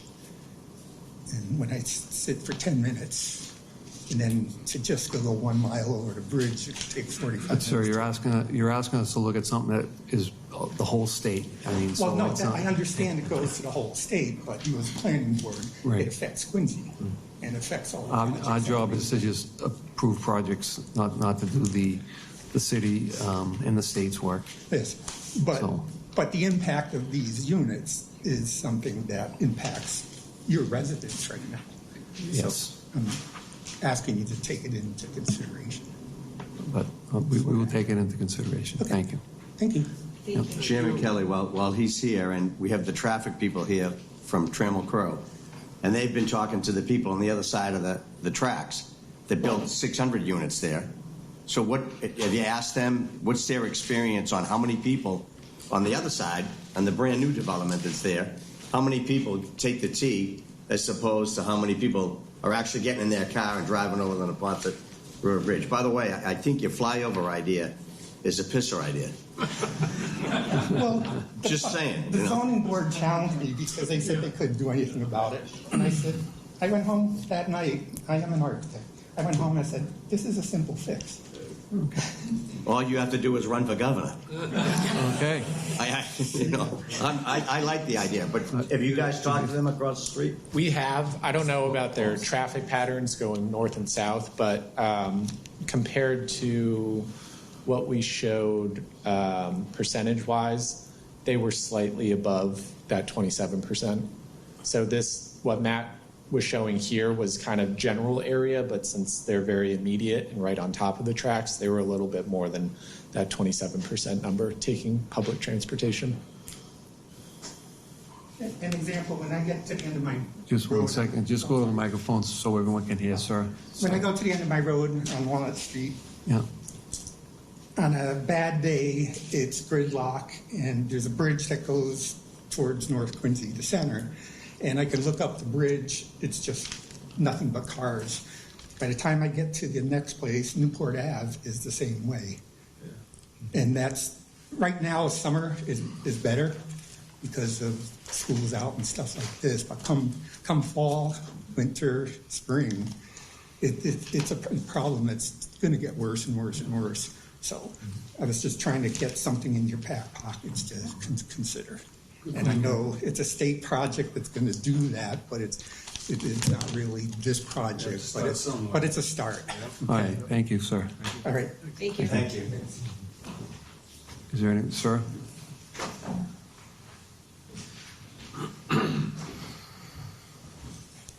All right, good evening, everybody. My name is Ryan Fawcett. I'm at 54 Safford Street, so the north side of Safford, just on the other side of West Squantum.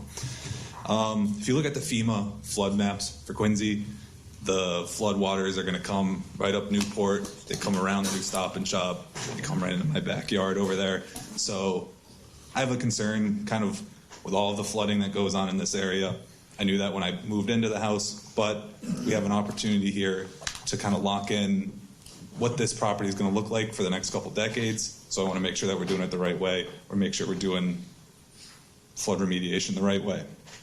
So at the previous community meeting that we had a couple weeks ago, a lot of residents expressed interest in having more podium buildings, reducing the surface parking lot size, including more green space. If you look at the green space that they have now, there's some kind of issues I have with it. There's going to be potentially thousands of people living here. We have 1 acre, 1.5 acres or something like that of green space, I forget what it said. That's not a lot of green space for a couple thousand people. So in addition to that, the green space is adjacent to the train tracks. I don't know about you guys. I don't necessarily want to hang out and picnic next to some train tracks. So it would be interesting to me. I think a lot of people would like it in the neighborhood. I think a lot of residents in this property would like it to reduce that surface parking lot size, move some of the lots under these podium buildings, create more of a green space between the residential property, plant more trees, a lot of large maturing shade trees. I know we saw the plant schedule here, which looked pretty good. So we'd like to see more podium trees, less surface lots, less impervious surface in general. I know we're starting with 100% impervious surface here. But if you have 0 apples, 1 apple is a 100% increase. So, we can do as good as we can do. We can do better. So yeah, less surface area lot, more podium building, something we'd like to see. Other things, we had some concepts of what are ways that these people, which thanks for the great presentation, that we could do to maybe help reduce the need for parking. Across the street, massive lots, right? Yeah, I go by there most days, pretty much every day. And you go there at like 11 a.m. on a Wednesday, the busiest office day, that parking lot's not very full. Maybe these folks could work out a deal with the people across the street, make cooperative parking, some kind of idea to just reduce the need to have so much parking somewhere you could spit on the T station from. If we're gonna have a less car dependent development, this is the place to do it. This should be the place that we try to do it. Like the gentleman said earlier, if you build it, they will come. Less car dependent kind of development. A couple last comments just with the landscape stuff. I noticed white fringe tree, Cyanthus virginiana, was on the plant schedule. That's a host to emerald ash borer, which is an invasive species. I would recommend taking that off the plant schedule, replacing it with something else native. But otherwise, I think this is a great place for housing. It's right next to the T. Really excited to have a couple thousand new neighbors, bringing money into the town, doing all that kind of good stuff. Hope we can make some friends over there. Thank you. Thank you. Excuse me, Mr. Fawcett. Yeah. Councilor Hubley did forward a comment letter. Perfect. Is it okay if I don't read it in the record since you were here with your remarks? Thank you. All the board members will get a copy of it. Perfect. Thank you. Thank you. All right. Thanks, everybody. Thank you. Is there anyone else in the audience that wishes to speak? In the back.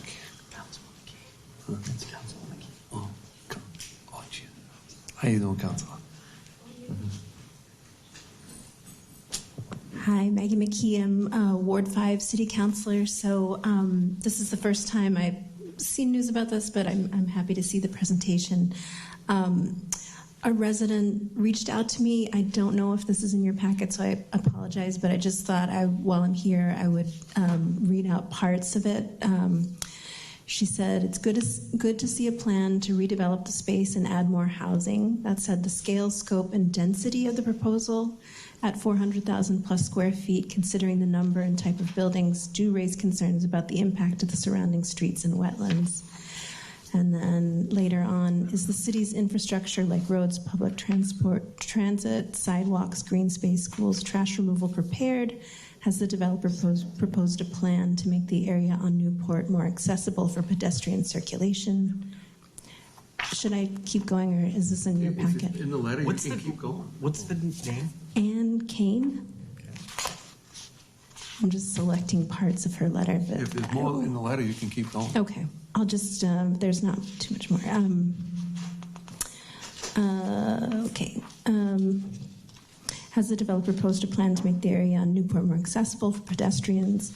Are there plans for it to better connect access to West Squantum, Oak Ave, or Myrtle Street? Just as important, it appears the majority of the units will be one-bedroom residences. Quincy desperately needs more family housing. 1 and even 2 bedrooms are not enough. How many families will be able to live in the complex? In the housing boom, please remember the families. Is there a plan to guarantee affordable housing in the space? The development sits on a plot that is subject to flooding and protected wetlands. Newport Ave already routinely floods, and a development of this scale is unlikely to have zero environmental impact. Finally, what's the plan to mitigate disruptions during construction? How long will construction last? Will construction be limited to set hours, days? Will Newport Avenue experience closures or lane restrictions? So I thought she raised a lot of excellent points. And then I thought Mr. Fawcett raised excellent points as well, just about the parking, being so close to the T and with such a vast number of parking spaces nearby. I would love to sort of think out of the box and try to reduce the parking on site so that and maximize access to the T so that it's just so easy to get to the T, to cross over that bridge. The other question I have, I guess, heat pumps were mentioned, but I wondered about, is this all electric ready?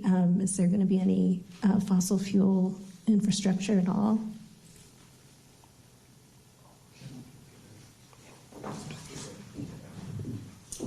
So there is an existing gas line going onto the site, but the buildings will be all electric. We may look to keep that gas line just to maybe heat the pools or something, but for the most part, everything on the interior would be all electric. And I know you're putting compressors on the roof, but any plans for any solar or? We've done solar on other projects. So if I flip back to our Waltham building, you'll see them.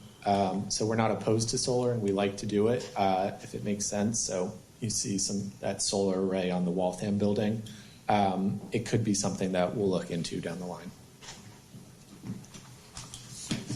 Thank you. And then an issue near and dear to my heart is food waste. So as we're thinking about, trash and recycling, which I hope there will be recycling as well in the building, I also hope that plans will be made to incorporate food waste pickup. The city has a preferred provider, Black Earth Compost, that will actually address the rat issue that was brought up, because as food waste is taken out of the trash stream and put into locked containers, you remove a food source. So anyway, that's my little soapbox, but thank you very much. Thank you, Councilor. And Councilor, we did not have a letter from that resident, so feel free to forward that. Okay. Right, thank you. Okay, thank you.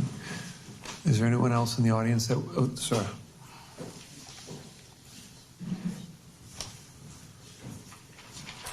Evening, gentlemen. My name is Edward Schmidt. I'm the owner of the property at 80 Myrtle Street, 46,000 square feet building, 3 stories. I'm not so concerned about the building. What I am concerned about, what I heard tonight about the traffic. When the office buildings were there, somebody said that they had plenty of space, something about 146 cars or something. When the office buildings were there, he rented 80 spaces at the Chinese restaurant from 7:30 in the morning until 4:30 in the afternoon. And he also has a parking spaces underneath the ramp going up to the Ponce Bridge. So he didn't have enough parking when he had 2 office buildings there. So that's number one. The other thing is the traffic at night and the traffic in the morning.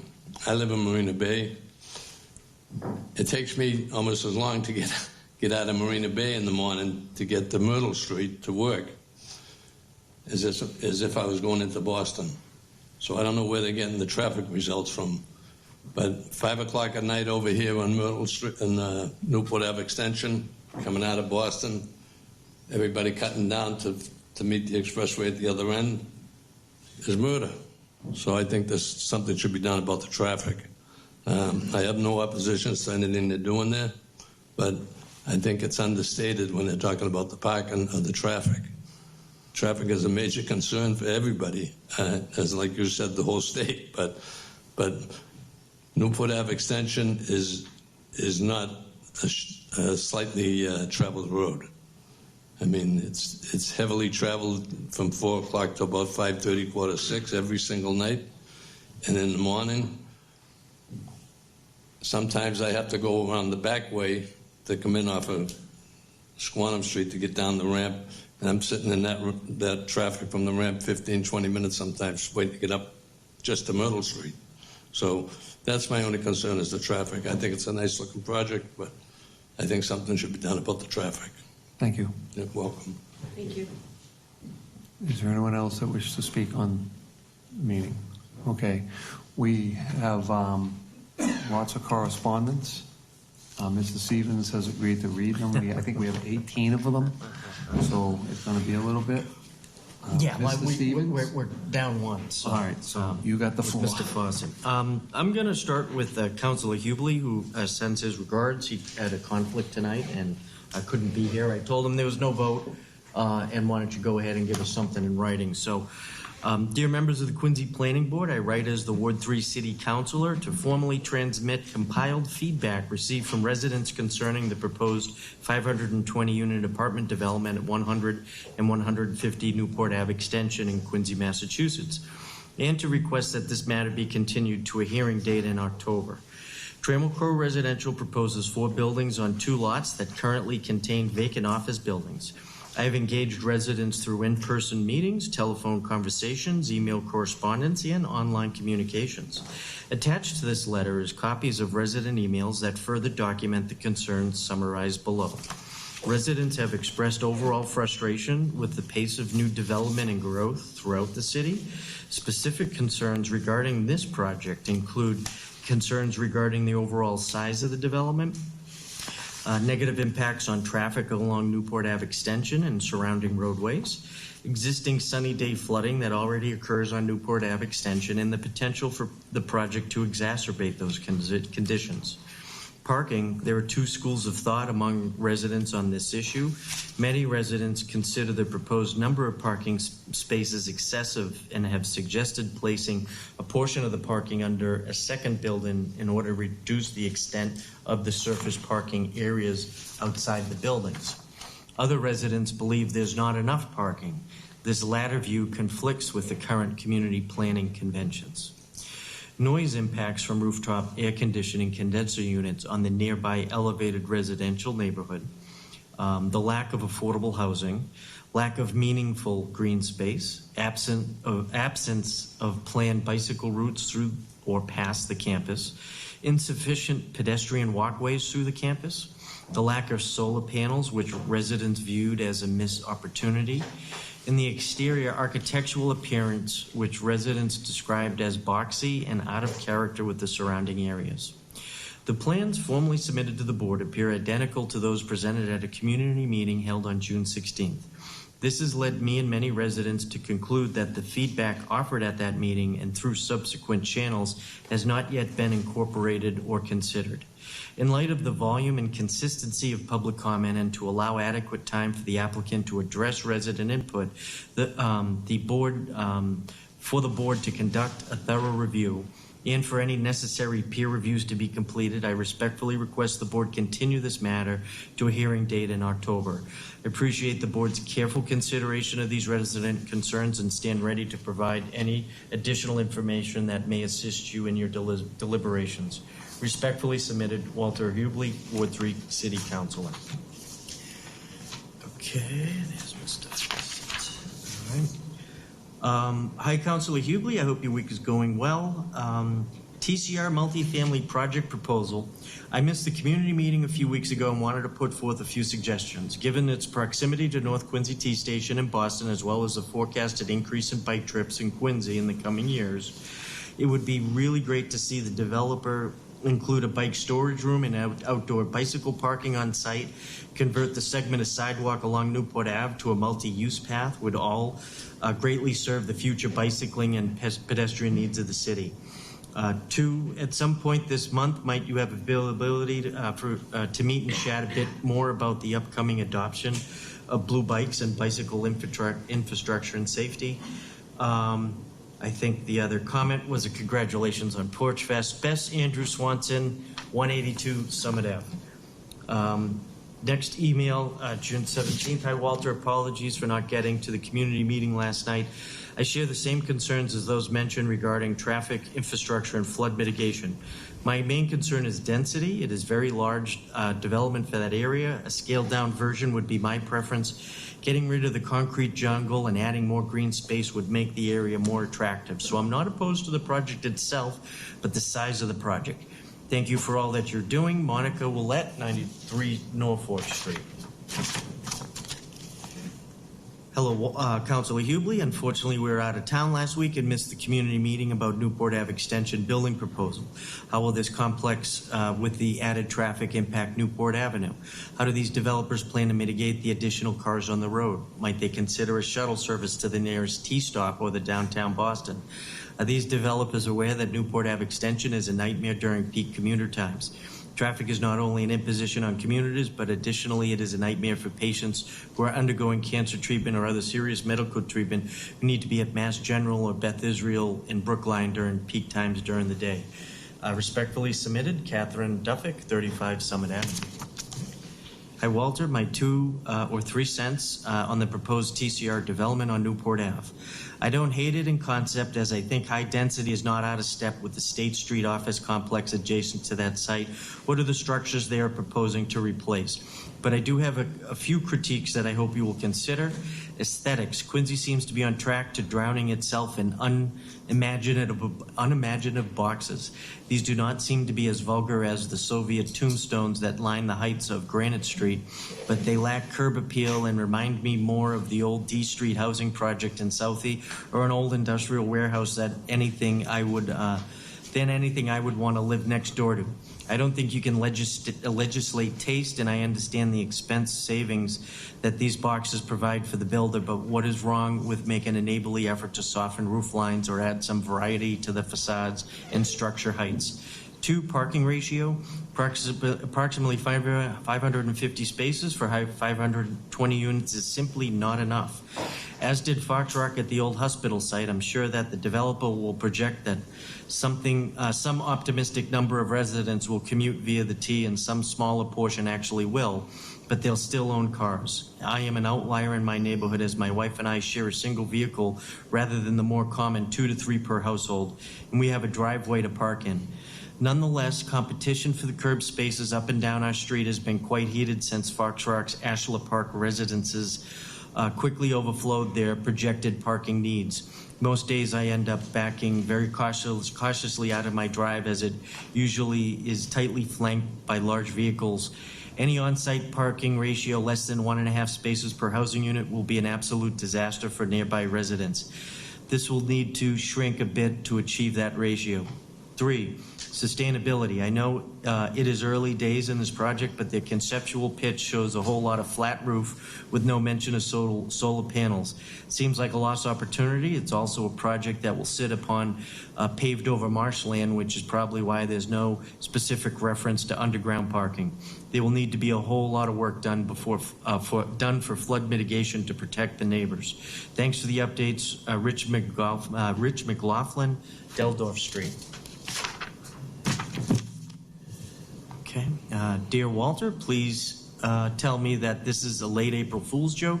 This area is already overly congested with all the development that has taken place in the last 10 to 15 years. Also, am I mistaken, or isn't this considered wetlands that all of the environmental people claim to care about? This whole corridor of North Quincy, Montclair, has taken a beating.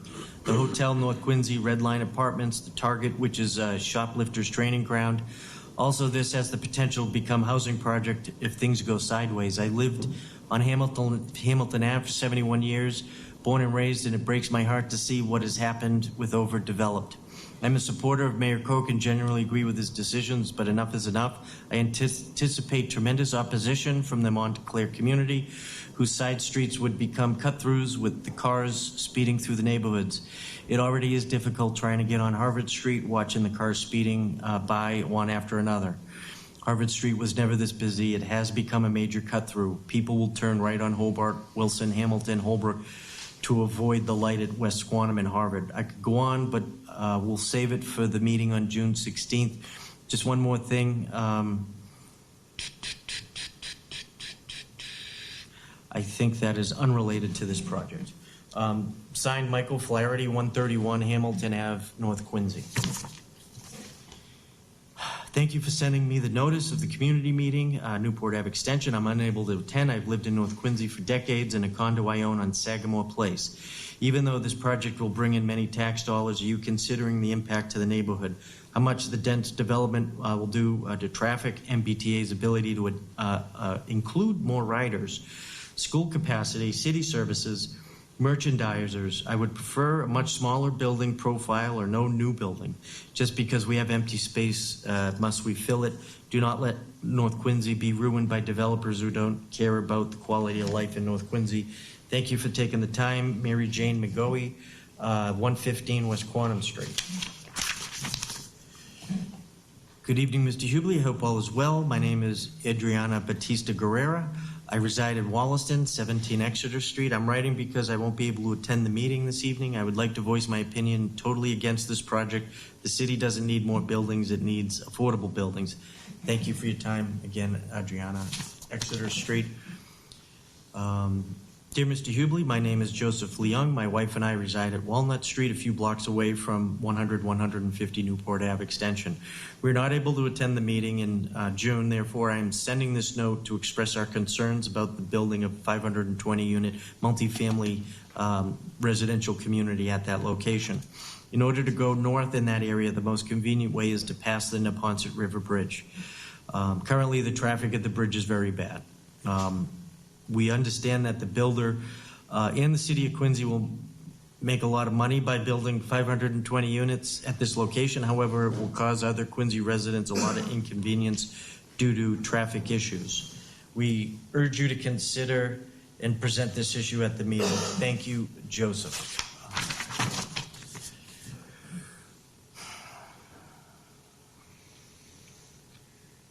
Okay, thank you for inviting community feedback. My questions will be a common theme. What is the plan to have, how did the developer arrive at the plan to have 500 parking spaces? What percentage will be underground? What would they do with the space instead of if parking was cut in half? That number seems high to me for development directly by the train station, Target, and the grocery store. It should be appealing to many car-free potential residents. In general, I'm very supportive of adding housing, especially around the train station. I hope this project is successful. Thank you, Jen Weber. 11, dear Mr. Hubley, thank you very much for hosting the hearing. We've received your letter. I understand that the city is helping with the housing shortage. In the meantime, the Neponset Bridge has been a commuting nightmare for people in North Quincy to Boston. Is there any strategy to balance the ever-deteriorating commuting bottleneck while adding more people to the community? Thank you. Song Lu from Wollaston. Good afternoon, Mr. Hubley. I know my sister emailed you regarding her concerns over to build 500 more apartments in Quincy. I'd like to share my thoughts as well. I'm concerned over the amount of traffic this will cause. It seems Quincy is allowing the build of many apartments and condo on a daily basis. Has anyone figured out the amount over the last 5 years? Yet we have no hospital. My suggestions: suspend any permits for new building except single families. Use that space to build a new hospital. Help the people in Quincy with financial assisted by getting our electric company. Help the people in Quincy with financial assistance by getting our electric company, I think local, many towns have it, why not us, and proposing a bill for term limits. Thank you, Maureen Marr. 12, 13. Good afternoon, Councilor Hubley. I cannot attend the community meeting. I would like to, my objection to be recorded. 500 spots for over 500 units is not acceptable. The age-old people will take the tea has proven to be false narrative in the past development. They should be required to have at least 1,000 spots if it was approved, which I'm hoping does not happen. The traffic, many decision makers do not have to travel that end of Hancock Street to get to Boston. It is a nightmare, not to mention the 500 or so apartments they are building where Domino's used to be. We will never get out of this city. I have been driving into Boston for over 20 years after taking the T for 10 and leave earlier and earlier, and it is all the same now. There's also very heavy traffic now heading south when I'm coming home from Boston. Something has to give. Also, the suggestion to tell your neighbors and friends in Weymouth and Scituate and Cohasset to not cut through, although said in jest, is simply an annoyance and, dare I say, a rude response as well. North Quincy is unpassable on weekends. Want to visit one of the restaurants in the Downs? Good luck. The traffic and double parking and simple lack of parking makes it nearly impossible now, and the surrounding neighborhoods are feeling it. Adding 500 units, which will mean at least another 1,000 people, is excessive. Quincy has done their part for Massachusetts housing shortage. Let other cities and towns step up and do their part. Thank you, Stacy LeMay.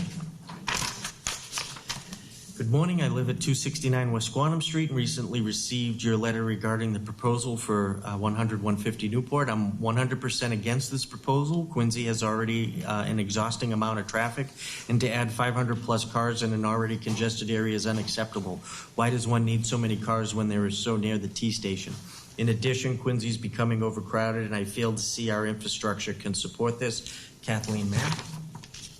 Hello, Councilor Hubley. I hope you are well. I'm writing to you as a resident of Quincy and your constituent. I would like to express my support for the development that is proposed for 150 Newport Ave Extension, as I believe this will open valuable land to those who would need to commute and work in downtown Boston. I also believe that there would be a greater opportunities to expand businesses and revitalize an area of Quincy in dire need of change. Thank you for your letter, and I appreciate your transparency with past and present community meetings. Best regards, Robert Batista. And in addition to, this was one more from Walter. The department received one additional letter outside of the counselor. Okay. Excuse me. Okay, Councilor Hubley, hope this email finds you well. Thanks for holding a community meeting on Newport Ave development proposal. The proposal is typical for what you might expect: multifamily high-rise buildings arranged on a surface parking lot, big stormwater structures under the parking lot, minimal open space or provisions for future flood resistance. This proposal represents business as usual, that's in quotes. However, this site is far from being typical, since it is subject to a 100-year floodplain and future flooding from sea level rise. In summary, the developer should consider revising the design of the site plan in the following ways. 1, increase the open green space for use by residents for respite and recreation. 2, reduce the impermeable surface parking area to enhance stormwater drainage. And 3, enhance the flood resiliency of the development by elevating the residential units above ground level parking for each building to accommodate future sea level rise. Please, below, please find additional commentary explaining these concepts. Open space. The development includes housing units for over 1,000 residents, yet open space allocation for respite and recreation for use by the residents includes only 3 small courtyards and a green space next to the MBA tracks. The residents do not have suitable access, pedestrian access to city parks in North Quincy neighborhood because they are blocked by a 4-lane highway, Newport Ave, leaving car access the only safe option for residents. The North Quincy neighborhood parks have minimal parking because most users walk there from their houses and are not equipped to serve the more than 1,000 new residents from the new development. Serving respite and recreational opportunities for the residents of this complex will rely mostly on open and green space within the development. Unfortunately, the amount of surface parking leaves little usable space left for open space around the buildings. The open green space next to the MBTA tracks is not desirable for open space activities because of constant noisy train traffic. The train tracks are separate from the green space by an existing dilapidated chain link fence, and there are no provisions on the plan to provide a solid barrier nor vegetation that could mitigate the sight and noise of the trains. Section on surface parking. Surface parking layout does not comply with the Quincy Tree Ordinance, which requires 50% of the parking lot be shaded within 15 years, referred to City Charter 311-4C. It's attached to this email. Compliance will require redesign of the surface parking lots to make room for the trees in each aisle. The amount of surface parking spaces is excessive and is well over the 1 space per unit required. As a transit-oriented development, there will be many residents that occupy this development that don't have cars. Those units should be marketed as such and offered at lower rents to attract commuters, thereby aligning with the intent transit zoning overlay. Surface parking can also be reduced by designing the buildings to accommodate parking on the first level on the residents. Reduction of the surface parking will open up surface areas for open green space for use by the residents, since city parks are not easily accessible as described above. Expanded open green space will also allow for more absorptive area to mitigate stormwater naturally, thus reducing the size and reliance of below-grade stormwater tanks to handle stormwater. Below-grade stormwater tanks are very costly to install because they require significant excavation. Reducing the number and size of them by expanding the surface open green space could potentially reduce the cost of the development substantially. Condition of Newport Ave. The current condition of Newport Ave is poor. Unstable roadway is sinking because it was built on a marsh and will need to be completely reconstructed in the near term. While it is outside the scope of the development, the roadway will likely need to be raised above the floodplain to enhance its resiliency. This will be a significant effort and costly undertaking by the taxpayers that will take years to plan and execute. Development of the properties adjacent to Newport Ave may not be prudent until that roadway work is complete. Otherwise, disruption to access development by residents and emergency vehicles will pose a hazard for the residents. flood forecasting due to sea level rise. According to the Neponset River Watershed Association and the Quincy Hazard Multi-Hazard Mitigation Plan, sea level rise is anticipated in Quincy as soon as 2030 and will be exacerbated in 2050 and 2070. Refer to the attached map. The properties that abut Newport Ave were constructed over an existing marsh. The developments have historically severely damaged its function to mitigate flood due to sea level rise. NEPRA, the Watershed Association, proposed that Quincy start preserving and restoring our marshland now to prepare for the inevitable. They note that the FEMA maps currently used by the design community only indicate areas that have flooded in the past. They don't forecast flooding into the future. They recommend that starting now, developers should be using maps that forecast the future flooding so that new developments can build in adaptations now to reduce the flood risk, to reduce the future flood hazard risk. As designed, it is apparent that the developer was not aware of the sea level rise flooding hazard risk. I highly recommend the Quincy and Watershed Association work directly with the developer to educate them on the future increased risk of flooding and encourage them to modify their design to mitigate the hazard for the residents that will live in the complex. Please advocate on my behalf and add this email into the project record. Maria Mulligan, 21 Winthrop Ave. Hello, Planning Board. Hello, Planning Board. I'm writing to convey displeasure with how the developer of the proposed development of 100 and 150 Newport Ave extension has responded to the community input and data gathering regarding the actual demand for parking in their proposal. In the meeting of June 16th, hosted by Councilor Hughley, attendees heard a plan for 520 units with 500 parking spaces. Many members of the community, myself included, requested less parking given the extreme proximity of the site to transit. However, they have come back with a revised amount of 540 spaces, about 0.5 acres more than currently planned. It's time that the Planning Board recognize that this project is being built within a quarter mile of transit next to the acres and acres of parking just across the street and adjacent to a multiple 100-car parking garage owned by the MBTA at 200 Newport Ave Extension, and have the courage to deny the request to increase the proposed amount of parking built specifically for this project. The city of Quincy, like most municipalities in Massachusetts, continues to engage in market manipulation when it comes to the required parking for new projects. What I mean by this is that what we require in our zoning doesn't align with actual market demand. This serves nobody, including those with the most concerns about more traffic who want more parking. Building more parking incentivizes people to drive, plain and simple. If you want to honor both the crowd who wants less traffic and the crowd that wants less parking for other reasons, you can't allow more parking than absolutely necessary. In other words, everyone loses if you build too much, which is the status quo right now, and look where we are. There's seemingly never enough. I would request that the actual parking supply demand data from 14 communities in and around Boston, particularly given this proposal's location much closer to Boston than other areas of Quincy, drive the discussion and the outcomes of this project more than understandable but misguided beliefs about what actually impacts parking demand and traffic. Regarding this project, I've heard people concerned that a 500-unit development bring in 1,000 new cars. This is not based in reality, particularly not in 2026 when gas is $4 a gallon. Based on the data, I recommend 0.7 spaces per unit or 350 spaces for the proposed units. This figure is an average demand for market rate developments within a half mile of a rapid transit stop. See page 13 of Perfect Fit Parking Study. In the case of this development, the furthest units are 0.25 miles from the Red Line platform, while the closest units are only 550 feet from the platform, which could arguably justify a lower ratio. If there are concerns from the developer or community members about this perceived low amount, there are many possible solutions to explore that would increase and would likely lower the developer's costs and reduce traffic generated by this development. 1, exploring leasing spaces from the MBTA parking lot or parking garage at 200 Newport Ave, or exploring leasing spaces across the street at the office developments, both of which are largely underutilized after 5 p.m.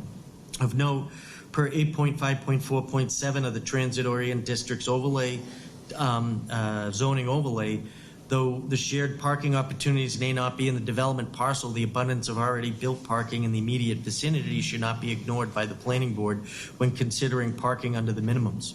Furthermore, shared parking is explicitly called for in the planning board-owned TOD design guidelines on page 11. Number 2, charging for all on-site parking.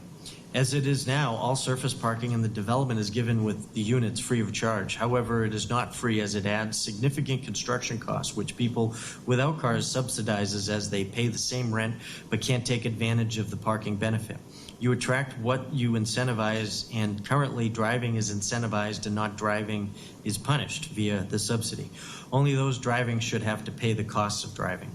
Offering shuttle services, transit passes, bike rebates, other perks. See the Avalon building for an example shuttle service. This would align with the city's stated goals of increasing multimodal access. If the developer or city is unwilling to budge on the total amount of spaces, lifting and putting parking under a second building would be acceptable, though at a significant increased cost to the developer. There are ways to get creative with space and moving people around that do not require building more permanent parking infrastructure. Separately, the number of affordable units should be increased from 10%, the bare minimum, to at least 25%. As the Perfect Fit study demonstrates, units requiring the least parking are the ones with income restrictions, which benefits the residents who are rent burdened. Residents concerned about traffic impacts, and from a moral standpoint, I think Quincy's most transit-oriented housing should most serve those most likely to use transit for everyday uses, far beyond just commuting to work. Best, Stuart Rowe, and that would conclude the comment letters. Mr. Stevens, thank you very much for that. That is by far the most letters that this board has gotten on any particular project. So the council has asked that we push the meeting out to October. I think that would be a good date, but I just want to say there's also been a lot of input from the community. Maybe the developing team can go back and take a look at some of these suggestions and things, possibly come back with a revised, whatever, you can come up with. But there was a lot of comments. The council had some comments. Just take a look at it, see what we can do. The board has some questions, come back with the answers for the board. But I think if we move this out to the October 14th meeting would be a good time. Would that work with the department, Rob? Mr. Chairman, can I just make a comment before we push it out to October? I think that's a great idea. Sure. So after listening to the different letters and so forth, and the great thing about AI now is that even a stupid crane operator can look it up and see what's in there. Because when you talk about restricting parking, I believe Somerville and different areas are doing developments now where they're saying, let's not have parking, to promote people from exactly what they're saying. Like, if you have the car there, you're going to use the car. You don't have the car there, you're not going to use the car. And I know it seems like it's a real contrary thing to say, oh, everybody wants to have a car. Or perhaps maybe the traffic department with you guys, part of your homework assignment before you come back here in October is take a look at, like, across the country, because you guys build everywhere, across the country, excuse me, in areas where they are doing developments that say, instead of having 500 parking spaces for 520 units, you go to the 350 and make people pay for those parking spaces as well. And I don't want to discourage the development. I just think we have to try and find a balance, because the traffic is getting terrible. And of course, on the other side of the coin, right, you have all these little mopeds and these scooters driving around, no helmets. Is there still a helmet law in Massachusetts and nobody cares about motorcycles? Yes, but anyhow, so I think part of the homework assignment for you guys is to go and look at the other places that you've built, or even like those that are your competitors that are building, or look at some of them and say, hey, what is your experience? Are you finding out that if you have 500 units and you only put in 200 parking spaces, what's the deal? How many people are using the 200? You have 300 less cars there. There's less traffic going on, and you still rented out that you still get 80% rental units. So you know what I mean? So I'm trying to say to you, come back to us in October with some homework done to say, we can still build this, and we think that, historically, we'll still rent this out at a fair market value and not have as many cars. Or maybe you'll come back and say, no, it looks to us like you have to have cars, so we can't do this thing. All right, thank you, Member Shaughnessy. Certainly, Mr. Chairman. I do have some data on that. And so Quincy obviously has had plenty of multifamily development. There's one project actually right across from here that Foxrock built. We've talked with them about what they saw during their lease up, and they built, so you can look at parking two ways, on a per unit or per bedroom. We tend to look at it on per bedroom just because it's more apples to apples across, when you adjust for all the unit mix, whether there's more studios in ones compared to twos and threes. They struggled at the end to lease up some of their units because people still needed cars, and they're, a walk to the Quincy Center MBTA station. And they had people for their last 20 to 30 units who needed cars, even though they were very proximate, and there were no parking spaces for them there. Which unit was this? This was the Center and Stone, not the hospital. No. So the hospital is half mile down the hill to Quincy Center. This is the one directly across from here. So having said that, so maybe in addition to looking at the parking spaces, you perhaps look at more accessible bike routes, more pedestrian-friendly sidewalks. Go and really, knock down the T and say, hey, we want to know that we can get people across the tracks so they can get onto that T and make it easier. We want to put a shuttle that'll take 530 units of people when they want to go down to Stop and Shop instead of walking down there. The shuttle runs daily. All right, Member Shaughnessy, just let him go home and do his homework. Okay. And we'll All right, get him Mr. back Chairman, here we'll get him at the next I'll meeting. relax now. I'll and recess. thank you. Okay. And just to touch on some of the letters that Mr. Stevens so eloquently read, at the public forum that we held in the middle of June, there were comments on both sides where we were explaining, it's a balance that we have to hold. We need to build enough parking for our residents based on what we've seen on comparable properties in Quincy. We still need to be at or above the minimum parking requirement here.